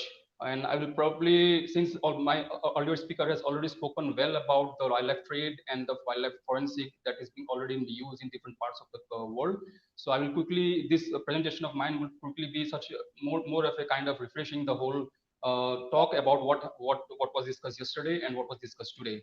So can I go to the next slide, please? So as we understand, plants and animals are incredibly important for our planet. They have a very delicate balance in our ecosystems, which relies on biodiversity, and wildlife crime as such pose a great threat to this balance of the ecosystem. From hunting ivories of the elephants to smuggling endangered plant species, wildlife crime often, span many national and international borders, which therefore the approach required to curb this menace is different in different ways. The illegal trade, as has been mentioned by a previous speaker also, is estimated to be worth more than 30 billion USD per year. And while flora and fauna can be exploited by criminals along the entire supply chain, from poaching and transportation to processing and selling.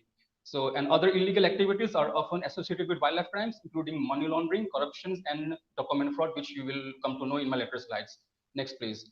So usually when people think about wildlife, so they usually usually the common perception of common man is wildlife means the big faunal mammals or the big fives of all the different countries.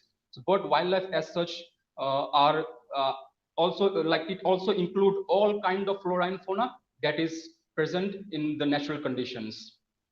So it just not includes animals such as tigers or elephants or rhinos or deer pangolin. It includes any animal, aquatic or land vegetations which forms part of any habitat. Next slides. As I mentioned, it includes not just animals of large mammals. It includes all the small animals, including birds, butterfly, reptiles, and insects. So as therefore, whatever whatever we want to do with regard to wildlife crimes need to be approached based on the species involved, whether it's animal, whether it's a plant or small insects or butterflies. Next slides. Which also means wildlife also includes plants like orchids and trees. So the approaches to curb any wildlife crime would require same approach with regard to species mentioned. Coming back again to wildlife crime. Next slide, please. It can be defined, wildlife crime basically is defined as taking or possessions or trade or movement or processing or consumption of wild animals and plant and their derivatives in contravention of any international, regional or national legislations. Inflictions of cruelty or the persecution of wild animals, both free-ranging and captive, are also at times added to these definitions. Though wild animals and plants both are victims of wildlife crime at first place, it has got a cascading effect on the ecosystem of particular country or a region. It is clear from the constitutional mandate, at least in our India also, that wildlife is our national health wealth. So therefore, the country is also a victim of wildlife crime. As illegal wildlife trade involves huge amount of money, it is also treated as a serious offense, economic offense. Next slide, please. Next slide. Sorry. Next. Yeah. One more click. So wildlife crime are often interconnected with other forms of crimes, just like trades in narcotics or drugs or murder of human beings or theft. But it has certain different aspects of it. So wildlife crimes are basically local specific. To commit a wildlife crime, the offender has invariably go to a place where targeted wildlife is available. They just cannot go randomly places in cities and towns to kill wildlife. To kill a wildlife, they have to go to a particular set target place. And it also acts as a considers as a wildlife offense where not criminals acts until enactment of the Wildlife Protection Act. Hunting, that tops the list of the wildlife crime, was once an act of valor and royal pastime. Although the great hunters who were involved in hunting those animals were considered as heroes, the same thing doesn't apply now after the Wildlife Protection Act came into being during 1972. Mostly public in large are not affected by the wildlife crime because because you just imagine the conventional crimes like murder, theft, or robbery. Every incident infuses a sense of fear or sense of scaredness into the minds of people, that anybody could be a victim of such criminal act, and public at large is concerned about such activities and contributes towards prevention of such activities in human aspects. But this doesn't happen in wildlife crime. So that's why wildlife crime most of the time goes unnoticed unless and until people are caught or are persecuted to some extent. Next slide. It's a serious offense, which was already mentioned by previous speaker. So which and if you can we have one more click? If you go through the Rhino Task Force report, it says that rhino poaching is an organized crime involving national and international gangs with work in close coordination. It has components of arms smuggling, money laundering, cross-border smuggling, and international illegal wildlife trade. So, like I mentioned previously, it doesn't only concern about death of an animal or taking off of a plant species or something like that. It involves a economic offense also.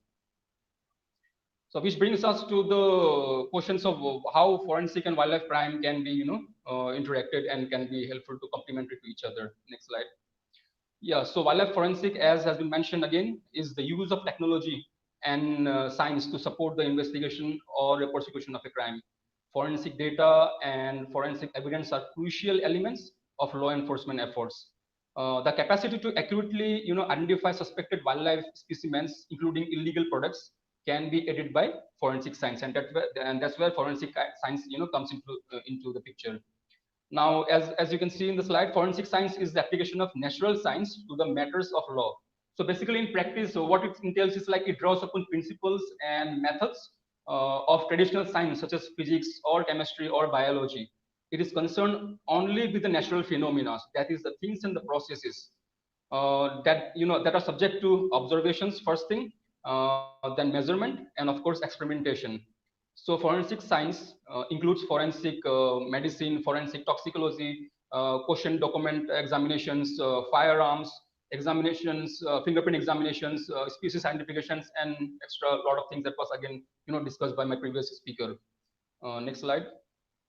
Obtaining accurate, timely, and cost-effective collection of data is the key challenge right now in the wildlife forensic cases. Now, this evidence is obtained by use of scientific methods and relied upon in court of law. Forensic evidences can be anything, and it can be found anywhere. So basically, you need it's kind of like more like you identify the species, you individualize the species concerned, and reconstruct the whole crime scene, which I will tell you after some time. So wildlife forensic science is a science applied to legal questions involving wildlife crimes. So forensic science therefore contributes to solving wildlife crimes through investigative activities. Such activities include determining the cause of wildlife death, identifying suspects, finding missing wildlife, or profiling wildlife. Next slide. So in its very simplest form, wildlife forensic seeks to link the crime scene where the crime happened, link the suspect who did the crime, and the victim and the species which was involved in the crime. So it does this in a way that is admissible in court. So that's why forensic helps us, to prosecute a lot of cases which speaker has already spoken about. Next slide, please.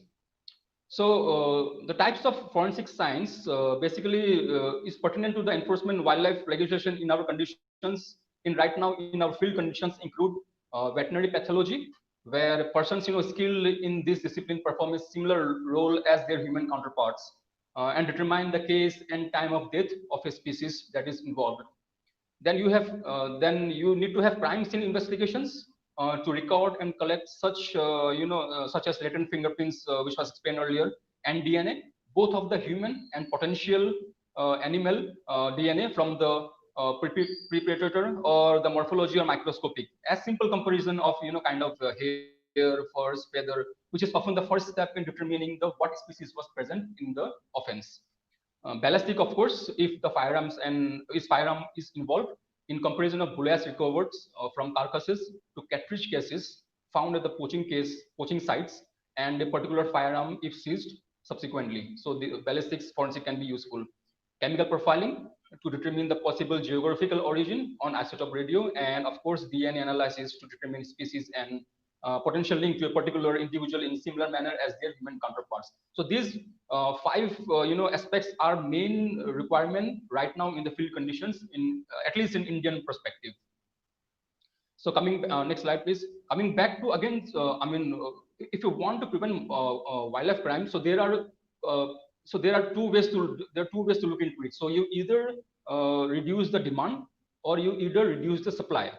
For reducing the demand, of course you need to go to find alternatives to wildlife products. You have to do a lot of consumer awareness programs. You have to do legal actions on the consumers. But that happens after the animal has been poached or animal has been transferred to the consumer country. Our main objective should be to reduce the supply in the first place itself, which can be done by increased law enforcement patrols, enforcement on actions on the poachers, traders, border and trade controls, and market controls.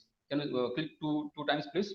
So that's where wildlife forensics always gets involved in the enforcement actions on poacher and traders.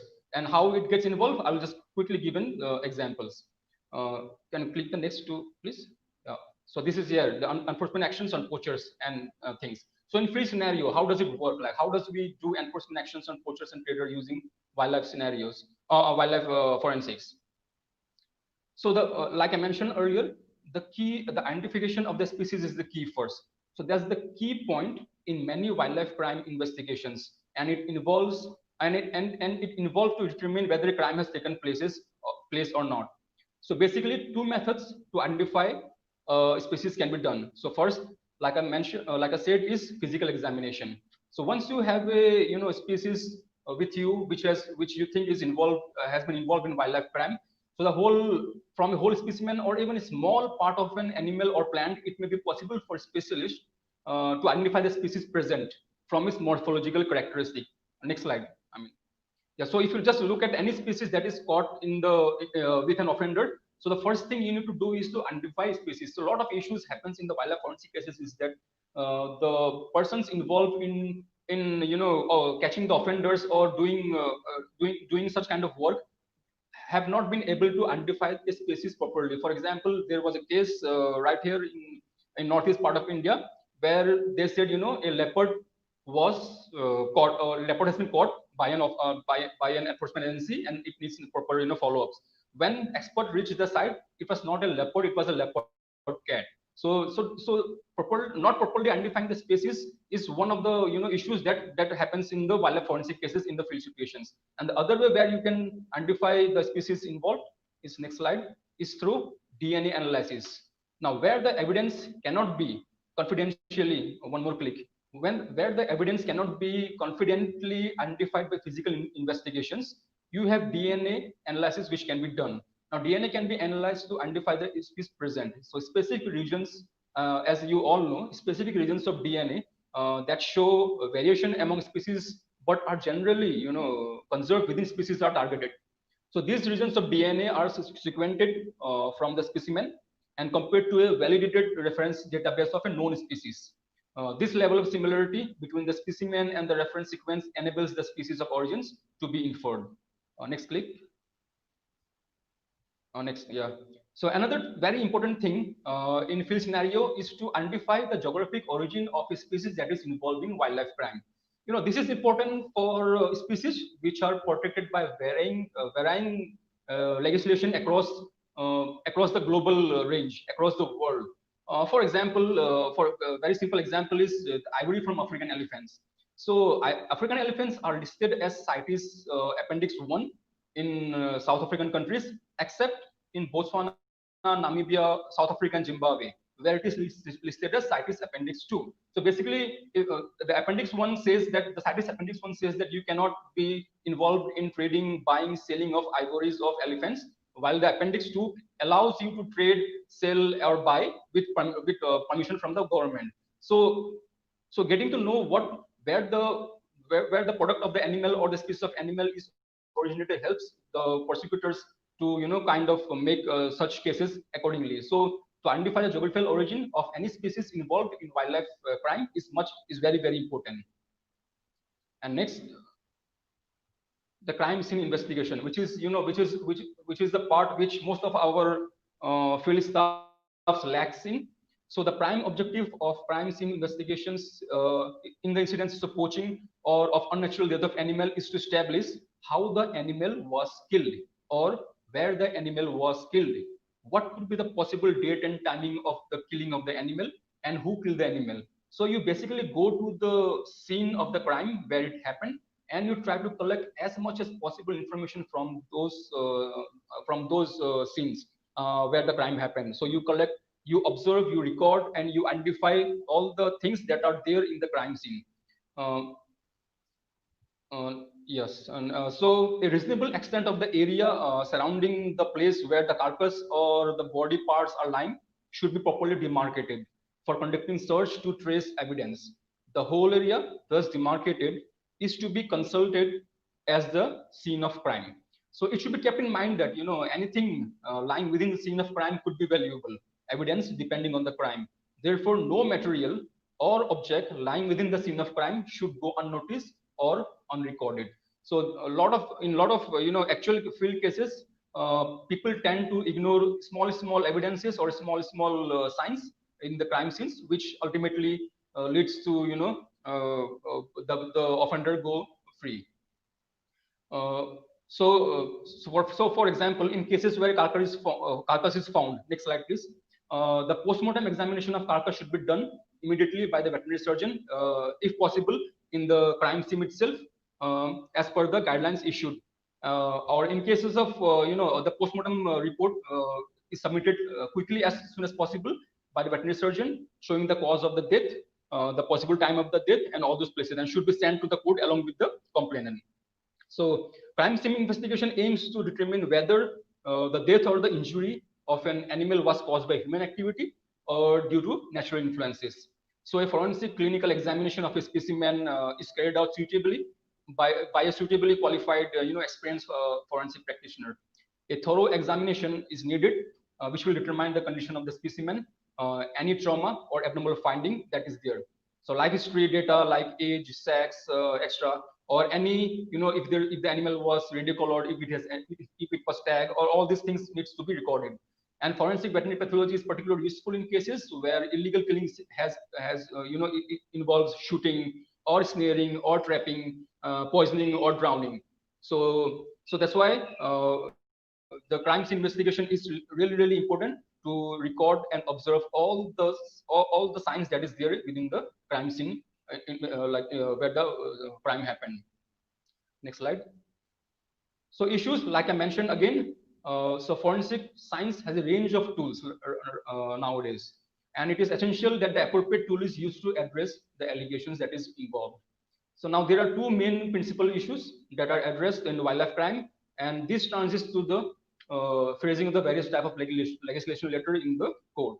So for example, the ability to identify individual or the species, like I mentioned. So if in the first place itself you have wrongly identified the species that was involved in the crime, would lead to the offender going scot-free. And also non-ability to collect relevant evidences from the crime scenes will again lead to the cases being thrown out by the court. So these issues needs to be really looked after when you're doing wildlife forensics in the field level. So I will give you a quick example, real life example of how the crime scene investigation has led or not led to the prosecutions of offenders. Next slide, please.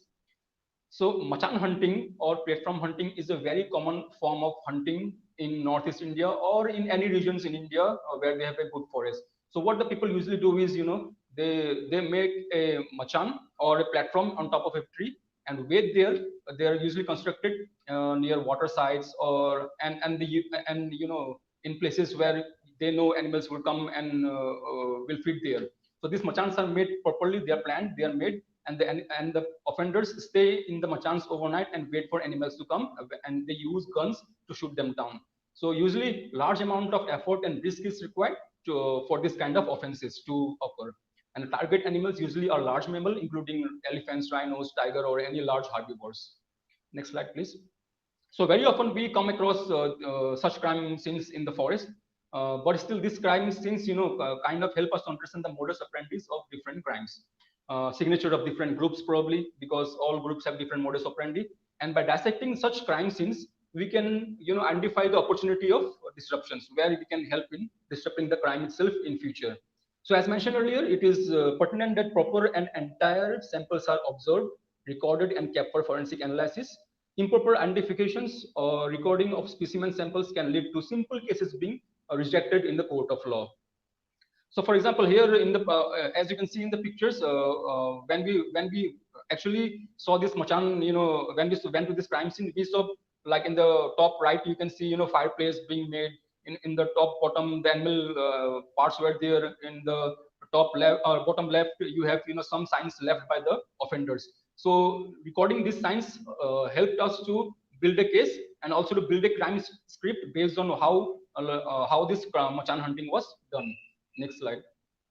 So this lead us to form a crime script. So basically, it's all the wildlife crime or any poaching incident is very well planned things by the poachers. It is not a random thing. For example, if you look at the script properly, so they will form a group, they will plan it, they will look for materials like guns, they will select an area to go, and they will find the entry place to go. They will travel to site, they will make a platform, then they will set up a bait, they will make camp for cooking, and extra till they shoot the animal. And after shooting, they just cannot leave the animal, right? So they have to harvest it, they have to package it, they have to carry out of the park, they have to travel to exit, then take home or sell or transport to a buyer. So this is a complete crime stream that happens in any type of poaching incidents that happens in any protected area. This is an example of machan hunting. If you next click. So if you look at the poaching incidents, the left of it mostly is planning. So until they shoot the animal, and the right of it happens after they shoot the animal. So you have next click. So you have challenges as well as opportunities within from the time they enter into the park till they are transporting or selling it to the buyer. So a lot of evidences or signs can be collected within this period. So you have, of course, you have challenges how you collect it, but you have a lot of opportunities also to make a strong case against such kind of offenses.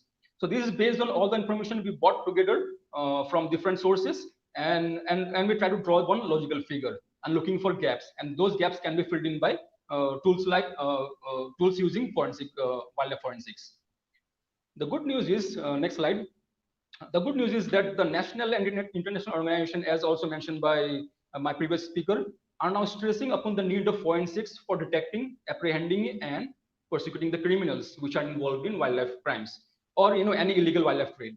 So government and organizations have realized the importance of forensics to implicate wildlife criminals.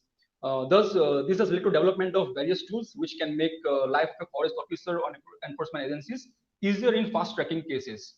Next slide.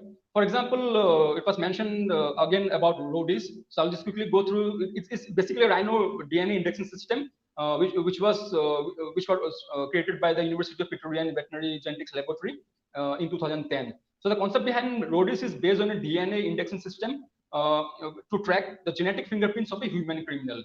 So it uses genetic sequences called short tandem repeats to get a sort of barcode unique to animal, which includes sex marker and a species marker that differences between different species of animals. So right now it is being used only for rhinos. So hopefully, so the same technique can be used for other species also.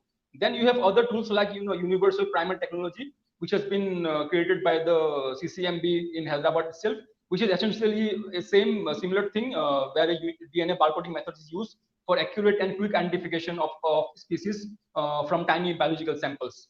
So this is being used quite frequently now. So it is based on the concept that the genome segment, can serve as a molecular signature. So variation in any DNA sequence can be used to identify any animal, bird or fish from a small biological sample. And another one, which is right now in making in a university in US, is a portable DNA assay, which they call it as which they're calling it as wild-type DNA device that can near instantly identify what species a sample comes from with only a single color change. So the methodology basically uses an earlier work on identification of bacteria in food and water. So this application for such technology are vast, essentially replacing the need of expensive, complex or time-consuming laboratory DNA fingerprinting. So this technology is nothing short of revolutionary. So I hope this kind of technology would be used more frequently in the field to make life easier for the forest people or the enforcement agency who are involved in such methods. So like I mentioned, next slide. So Rodis team has already been next slide. So Rodis team has already been helpful in preparing a lot of forensic reports and securing at least some high-profile conviction. So, for example, a Vietnamese citizen was sentenced to 10 years of rigorous imprisonment after being found with a poached rhino's horns in the baggage at Johannesburg airport. So, on top of that, the Rodi database has also been played a crucial role in identifying the origin of many recovered items, such as those recovered, which has been recovered from Vietnamese trafficker less than 6 weeks after the rhinoceros were poached in Kruger National Park. So Rodis has been quite useful in that way. So there's been a lot of actions on poachers and traders from such forensic evidences. Next slide. So DNA forensics, like I mentioned, has been a vital tool in cracking wildlife crimes. For example, in our local, national cases, some people were, some killed a wild animal, then posted a picture in the social media platform, in Facebook and all those different social media. Now the state forest department official tracked down those men, but the meat was already half cooked, and the accused, the person who were accused of killing the wild animal, denied all allegations. So what happened was the few samples of those cooked meat was brought to Zoological Survey of India's laboratory in Kolkata, which was enough to nail the accused. A forensic DNA analysis showed that the meat was that of an Asian palm civet, which is a Schedule 2 species protected under Wildlife Protection Act. So the analysis helped the forest department official press charges against the accused and the further prosecution of the case in the court of law. So similar incidents in another incident, it has been useful in making a non-offender go scot-free, where forest department official by mistake arrested 3 persons near Sundarban National Park, and they said that they had killed wild animals, but they were accused of carrying deer meat. So the sample recovered were again sent for forensic analysis, and it was found that the meat was that of a cattle and not deer. The 3 accused were subsequently released and cleared of all charges. So this shows, forensic has the advantages of proving any, species from any small biological sample that can be sent for analysis immediately. Next slide. So again, challenges, as has been mentioned again by Dr. Mishra in the first speak. I don't have to elaborate. We have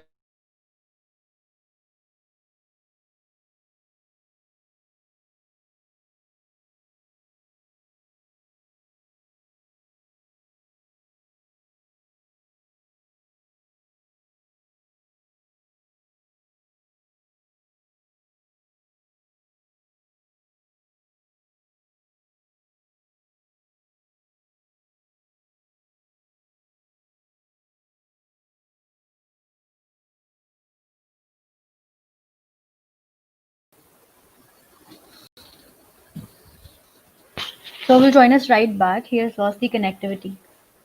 Yeah, I saw that. So like I mentioned, I don't have to go through all the same process that Dr. Michelle already spoke. So we have a lack of human resources. We have court and legal procedures which are very long and complicated, and of course the course and protocols which are involved are very long. But we do have scopes and we do have dates. So next slide.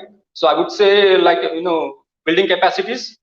Next slide. Yeah, building capacity. Next click. So building capacities of the forest officers, and can you click it one more time? uh, Building capacities of the forest officers and the staffs is in the forensic method is right now the need of the hour. And of course we also need to strengthen policies so that the compliances and enforcement of laws are properly done, implemented. And like mentioned by earlier speaker and yesterday also, we need more and more improved collaboration between national and international agencies. Right, next slide. So we do have resources in terms of both national and international agencies. We have WCCB, we have NTCA, CBI, HRSI, and all different organizations who are already involved in forensic work. And we also have international agencies like Interpol and UNODC, which are already involved. Next slide. And other international collaborations can be done through CITES or through ASEAN One. ASEAN One, I gave that ASEAN One example because it has been coordinating action against wildlife crime since 2005 through the Wildlife Enforcement Network. It's a very good example of how 10 countries are working together to curb the illegal wildlife trade in those countries. As a part of that approach, individual nations recognize the need to increase their capacity for undertaking forensic analysis to support wildlife crime investigations. So the regional laboratory facilities for undertaking forensic DNA is very widely. So as does the experience of scientists in different countries, but they all come together and collaborate together. So this includes identifying key scientists and wildlife enforcement managers with responsibility and enthusiasm for developing laboratory services. So before I sign off, I would quickly like to have your thoughts into this. Can I go to next slides? The red circle that I show you, it shows a very startling fact in very beautiful simplicity, that there are more people living within this circle than outside it. Look at China, look at India, and all the South Asian countries and Southeast Asian countries. We have more than half of the world population living in this circle. And we also have the world highest number of Bengal tigers, the world highest number of Asian elephants, world highest number of one-horned rhinoceros, and a lot of other endangered and critically endangered species within the circles. Now, of the 7 billion people living in the planet right now, over 3.6 billion, which is almost more than 40 or 45% of the people are living in Asia. So already in the part of the world, we have a high population pressure dynamic. Now, over the past several decades, the Asian countries have also seen progressive increase in size and population of its cities, with population approximately around 1.6 billion right now, equating to around 42%. Can you do 3 more clicks? Now, UN says that over half of the world's expansion in urban areas over the next 2 decades is predicted to occur in Asia, mainly in proportion of occurring in relatively rural countries like Vietnam and Myanmar. Can you click 3 times? So think about the resource requirement to sustain many lives. So where is it going to come from?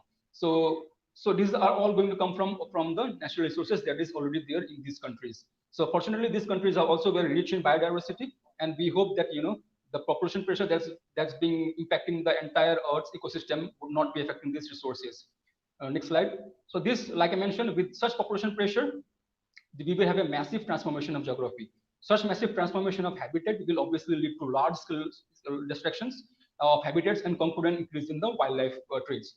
To ensure that we reap benefits to the nature, and also to ensure that the future generation gain from such services, the balance of ecosystem, like I mentioned earlier, is very required. So it is not only the wild flora and fauna who will benefit, but it also ensures that the food and the water security for the humankind is sustained.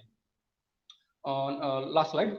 The role of today's forensic science, therefore, is increasingly important in efforts being made around the world to uncover the secrets of wildlife, crime and its perpetrators. Thus, I think forensic laboratories must be recognized as an important stakeholders, and governments must invest human and financial resources in the development of dedicated, high through output wildlife forensic laboratories all around the places. Judges, lawyers, enforcement agencies, and enforcement officers must be trained on the pertinent role and use of the forensic wildlife evidence. I'm sure with time, efforts and fundings, the common intention of curbing illegal wildlife trade around the globe would bear fruit. We should wholeheartedly involve ourselves in fighting wildlife crimes and ensure that the wild denizens of this planet are provided the place and status they deserve to keep this planet functioning. Thank you for your attention. Next click. Thank you, sir. Sir, can you please share your experience and the work that you did in the WWF, and how is the experience about the IFS and government bodies in assisting the cases? Yeah. So I've been involved both, in national and international level, where I was looking into wildlife crime activities in the Greater Mekong countries. So it depends. The will of the government is different in different countries, like I mentioned. So that's why I gave the example of ASEAN countries, where their legislation and their requirement is different from the South Asian countries.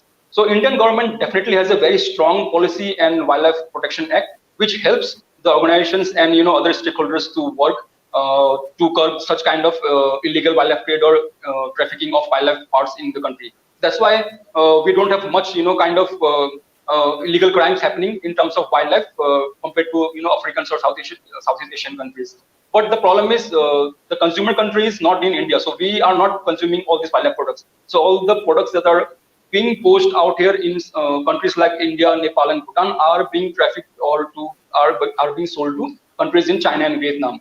And the legislation out there is so lax, or I would say so poor, that government probably need more support from organizations like WWF and Panther and other local organizations who are working there. So my experience was that the bill and the requirement of the law is totally different in some countries, and those needs to be updated more, and more stringent measures should be put in place so that wildlife offenses are minimized in those countries. All right. Jinal Singhvi asks that although we have tough laws like laws in India like the Wildlife Protection Act and also Wildlife Crime Control Bureau, India's enforcement success is not very good. What are your views about this? I think if you look at the scissor list that was released by Traffic International and as well as Traffic India, a lot of the seizures does happen in many of the hotspots that has been designated by enforcement agencies. I mean, the problem with is that wildlife is still a very raw subject for enforcement agencies. So their prioritization is not into wildlife products. So enforcement agencies like Indian Army, SSB, BSF, and all other different agencies are involved more in terrorism or arms trafficking.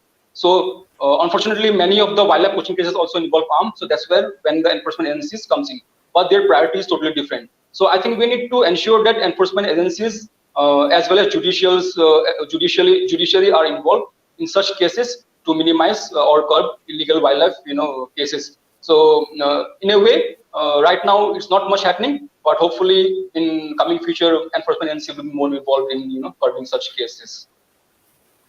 Thank you. Mohini Kumari Singh asks, it's known that generally the wildlife trafficking takes place through the old Silk routes around Asia and Asian markets that are the biggest hub of wildlife crimes.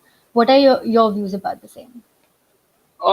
So that is still there probably, but you will be surprised to know that lot of trafficking and routes have changed over time with with digital era coming in, with scope of people, good financing available and scope of people flying or going through ships and everything. So the old routes are still there, but there has been many new routes which have been formed.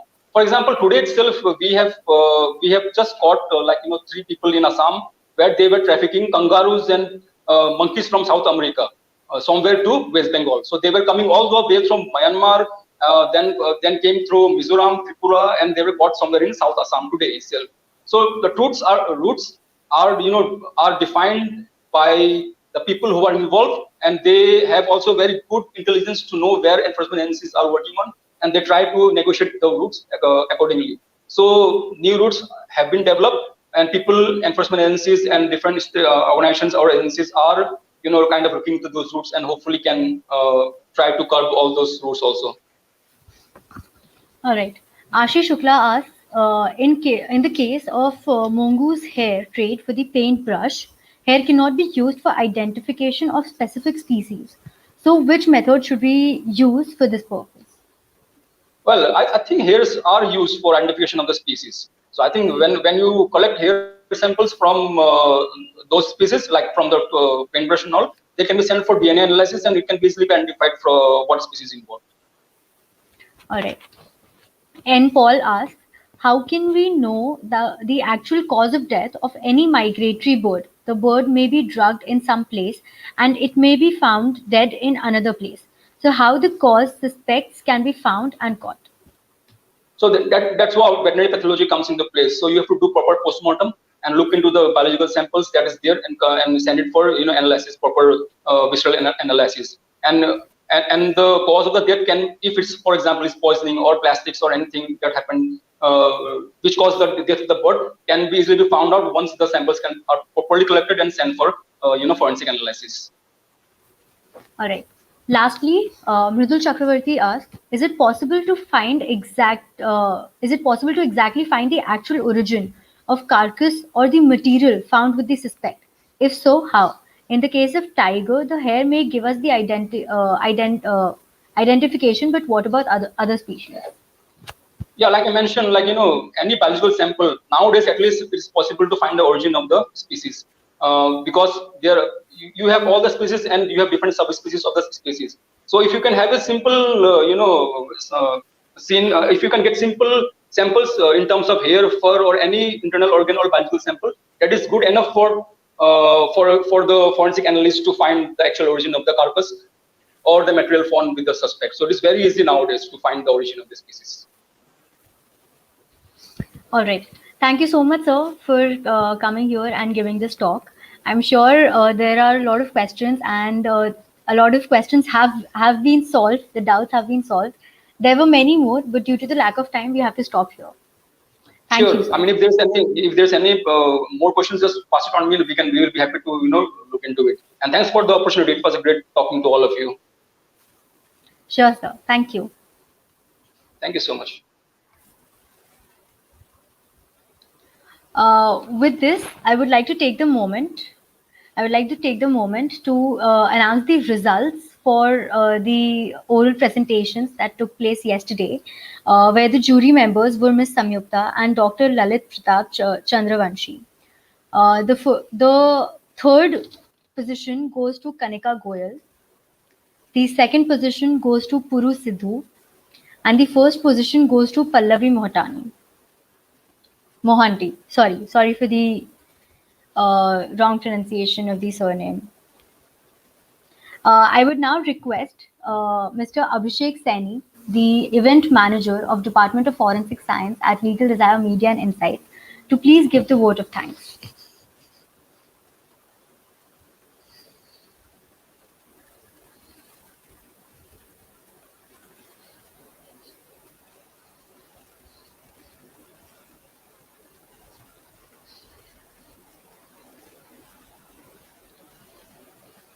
Abhishek.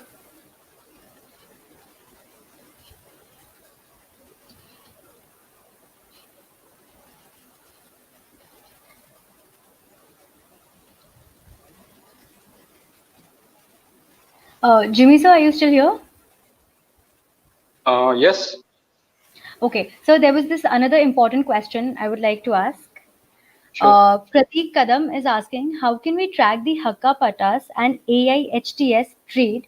Also, can we use butterfly for forensic tools should ICC, WC, and sites coordinate with one? What is Hakapata? I didn't get it. So I don't come from a forensic background, is the question, and I asked. So can you can I see the questions in the screen? Just a second, sir.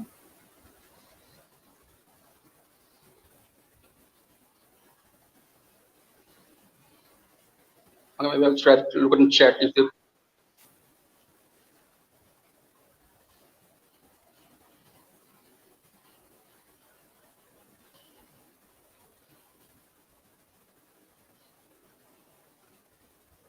So I think some technical error is taking place.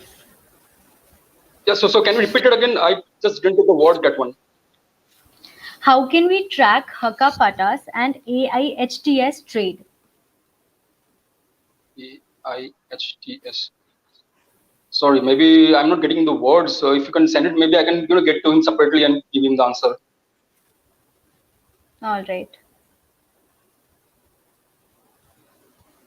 There was one more question. How can we change and alter people's impressions of items made from wildlife buying things like ivory and rhino horn and tiger bones and make people realize the impact of its actual having? So that's where the demand reductions, come into place. So you have to do a lot of consumer awareness program campaigns in the respective consumer countries like in China and Vietnam, which has been done by different organizations and government. For example, government of Vietnam recently banned the use of rhino horns. China banned the use of elephant's ivory in last year, especially after this pandemic occurred. So a lot of consumer awareness would required for the same to reduce use of wildlife products. Thank you, sir. Yep, welcome. Now I would request Abhishek Saini, our event manager from the Department of Forensic Science, for giving the vote of thanks. Good evening, everyone. Can you hear me? Yes, yes. Good evening, everyone. I am Abhishek Seni, event manager at Legal Desire. Take this opportunity to extend a vote of thanks to all those who had contributed in one way or another to make this international conference on wildlife forensics, its laws and conservation a success. On behalf of entire Legal Desire team, I would like to express my gratitude to all our esteemed speakers for gracing your precious time and knowledge in foreground and the background of topic. Well, organizing two-day conference with international and national speakers, the jury, participants, and the audience wouldn't be possible without extreme hard work of whole Legal Desire team. So I wish to thank everyone for organizing this event so well. I would like to thank our collaborative partners, Galgotias Universities and Wildlife Conservation Trust for making this possible, and our supporters, Bioforensics Lab Italy, GTN Arts College, and Yashwantrao Chavan Institute of Science, Satara College, for supporting us in every initiative. I would like to thank our audience who attended this conference and expressed your thoughts, and would also acknowledge the contribution of all those who has presented review and research papers at this conference. Lastly, I also extend my thanks to Mr. Anuj Kumar, founder of Legal Desire, Mr. Mahipal Singh Shankla, General Manager, Legal Desire, and Mr. Kapil Parihar, Executive Manager, for their enormous cooperation for organizing this event. Thank you all for your valuable contribution. Stay home, stay safe. Thank you, Abhishek. With this,